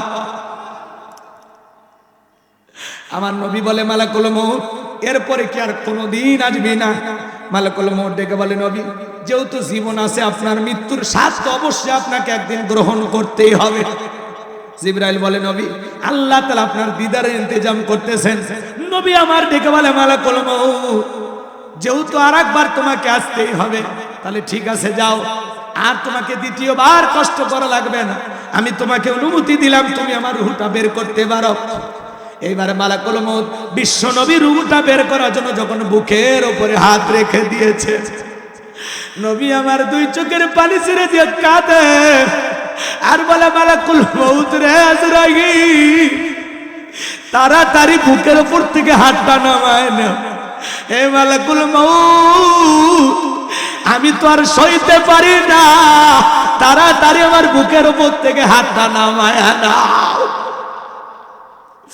নবী আমার 2 চোখ বেয়ে বেয়ে অশ্রুগুলো ঝরে যায়। মালাকুল মউত যখন হাতটা নামায় নিলেন, আমার নবী বলে, মালাকুল মউত, এই যদি হয় মৃত্যুর যন্ত্রণা আমার উম্মতেরা সহ্য করতে পারবে না। কেমন দয়ার নবী পাইছি, মৃত্যুর আগে উম্মতের কথা বলে না। সুবহানাল্লাহ। মালাকুল মউত ডেকে বলে, নবী বিশ্বাস করেন, আমার আল্লাহ তাআলা বারবার বলেছেন, হে মালাকুল মউত, জীবনে আমি কোনোদিন তোরে কোনো কিছু বলি নাই, আজকে এমন একটা মানুষের কাছে যাবি রে মালাকুল মউত, যেই মানুষটাকে আমি আল্লাহ বড় ভালোবাসি। মালাকুল মউত আমার বন্ধুরে কষ্ট দিবি না। বিশ্বাস করেন গো নবী, দুনিয়ার সব চাইতে কম কষ্ট দিয়া আপনার রূহটা আমি বের করার চেষ্টা করতেছি। আমার নবী বলে মালাকুল মউত এই যদি হয় দুনিয়ার সব চাইতে কষ্ট কম কষ্ট আমার উম্মতেরা সহ্য করতে পারবে না, আমারে কথা দে রে মালাকুল মউত, আমার উম্মতকে কষ্ট দিবি না। আজরাইল বলে নবী কথা দিলাম, যারা আপনার রেখে যাওয়া আদর্শ মোতাবেক চলবে, আল্লাহর বিধান মোতাবেক চলবে, যারা হবে নেককার ইমানদার, কথা দিলাম গো নবী তাদের রূহটা বের করার সময় আমি ইহসান করব, তাদেরকে আমি কম কষ্ট দিয়া তাদের জানটা বের করে নেব। চিৎকার মেরে বলুন আল্লাহু আকবার। এবার যখন দ্বিতীয়বার বিশ্ব নবী রূহটা বের করার জন্য বুকের উপরে হাত রেখে দিয়েছে, নবী আমার কাঁধে আর বলে মালাকুল মউত তাড়াতাড়ি হাতটা নামায় আনে, আমি নবী আর সহ্য করতে পারি না। মালাকুল মউত দ্বিতীয়বার হাতটা নামায় আনে। আমার নবী বলে মালাকুল মউত আমার কাছে মনে হয় উহুদ পাহাড় আমি নবীর বুকের উপরে চেপে ধরা হয়েছে। কেমনে সহ্য করি রে মালাকুল, আমি তো আর সইতে পারি না। তৃতীয়বার যখন বিশ্ব নবীর রুহুটা বের করার জন্য আজরাইল হাত রেখে দিয়েছে, আমার নবী কাঁদে, চোখ বেয়ে বেয়ে পানিগুলো পড়ে যা, নবী রুহুটা বের হয়ে যাবে। এমন মুহূর্তে নবী আমার উম্মতদেরকে লক্ষ্য করে বলেন, ও আমার উম্মতেরা আসসালাত আসসালাত আসসালাত, নামাজ নামাজ নামাজ ছাইরো না। নবীজির রুহুটা বের হয়ে যাচ্ছে, নবী আমার দুনিয়ার থেকে বিদায় হয়ে যাচ্ছেন। এই সময় উম্মতদেরকে লক্ষ্য করে বলে গেলেন, আমার উম্মতেরা আসসালাত আসসালাত, নামাজ নামাজ নামাজ ছাইরো না। নবীজির জীবনের শেষ কথাটাকে আমরা আমল করতে পারবো? আজকের মাহফিল থেকে কি আমরা সিদ্ধান্ত নিতে পারি যে জীবনে কোনোদিন নামাজ ছাড়বো না? কারা কারা হাত তুলে দেখে। আল্লাহ আমাদের সবাইকে পাঁচ ওয়াক্ত নামাজি বানায় দেন। জোরে বলেন আমিন। আরো একবার জোরে বলেন আমিন। আমার ভাইয়েরা, শুধু মসজিদটা সুন্দর করলেই হবে না, এই মসজিদে যারা সালাত আদায় করে তাদের ঈমানটাও সুন্দর হওয়ার দরকার আছে না? আমার ভাইয়েরা, কিয়ামতের ময়দানে সর্বপ্রথম সালাতের হিসাব হবে। আসুন না আমরা আজ থেকে সিদ্ধান্ত নেই জীবনে কোনোদিন পাঁচ ওয়াক্ত সালাত কাজা করব না, নিয়মিত নামাজ পড়বো ইনশাআল্লাহ। আমল করবেন তো ইনশাআল্লাহ? দুনিয়া থাকার জায়গা না বাজান। আল্লাহ বলেন বাল তুসিরুনাল হায়াতাদ দুনিয়া ওয়াল আখিরাতু খায়রু ওয়া আবকা। তোমরা দুনিয়ার জীবনকে প্রাধান্য দিচ্ছ, অথচ আখিরাতের জিন্দেগিগুলো চিরস্থায়ী। যেই জীবনের শুরু আছে শেষ নাই। কথা বলে ঠিক কি না? আমার ভাইয়েরা, আসুন আমাদের সবাইকে যেতে হবে আল্লাহর ভয়ে, পরকালের ভয়ে, আখিরাতের ভয়ে। সবাইকে আমরা যেহেতু চলে যাব দুনিয়াতে, কেউ আমরা থাকবো না। আসুন না নেক আমল করি। আল্লাহ বলেন আল্লাযী খলাকাল মাউতা ওয়াল হায়াতা, যিনি সৃষ্টি করেছেন মৃত্যু আর জীবন, লিয়াবলুয়াকুম আইয়ুকুম আহসানু আমালা। আমি আল্লাহ পরীক্ষা করে দেখব আমলের দিক দিয়ে কার আমল কত বেশি উত্তম, কার আমল কত বেশি সুন্দর। যার আমল ভালো তার আখিরাত ভালো। বিশ্বনবী বলেছেন ক্বালা ক্বালা রাসূলুল্লাহি সাল্লাল্লাহু আলাইহি সাল্লাম ইন্নামাল কুবুরু রাউযাতুম মিন রিয়াদিল জান্নাহ আও হুফরাতুম মিন হুফারিন নার, রাহু তিরমিজি। বিশ্বনবী বলেন যে ব্যক্তির আমল ভালো, মৃত্যুর সঙ্গে সঙ্গে আল্লাহ তাআলা তার কবরটাকে জান্নাতের বাগান বানায় দিবেন। বলুন সুবহানাল্লাহ। আর আল্লাহ তাআলার হাবিব বলেন যে ব্যক্তির আমল খারাপ, আও হুফরাতুম মিন হুফারিন নার, তার কবরটা হবে জাহান্নামের আগুনের গর্ত। কিসের গর্ত? জাহান্নামের আগুনের গর্ত। একবার যদি কারো দেহে জাহান্নামের আগুন লেগে যায়, মনে হয় কলিজাটা পুরো ছাই হয়ে যাবে। এই দুনিয়ার আগুনের চাইতে জাহান্নামের আগুনের পাওয়ার ৭০ গুণ বেশি।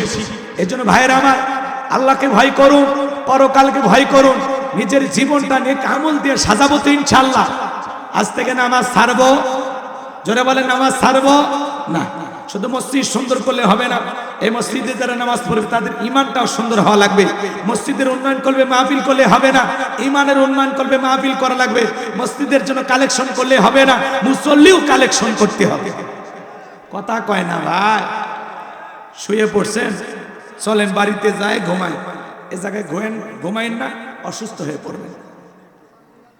হ্যাঁ, কথা বলবেন আপনি? ঠিক আছে, এদিক খেয়াল করেন। আমি দুইটা কথা বলতে চাইছি। বাদশা স্বপ্নে কি দেখেছে, স্বপ্নের ব্যাখ্যাটা কি হবে?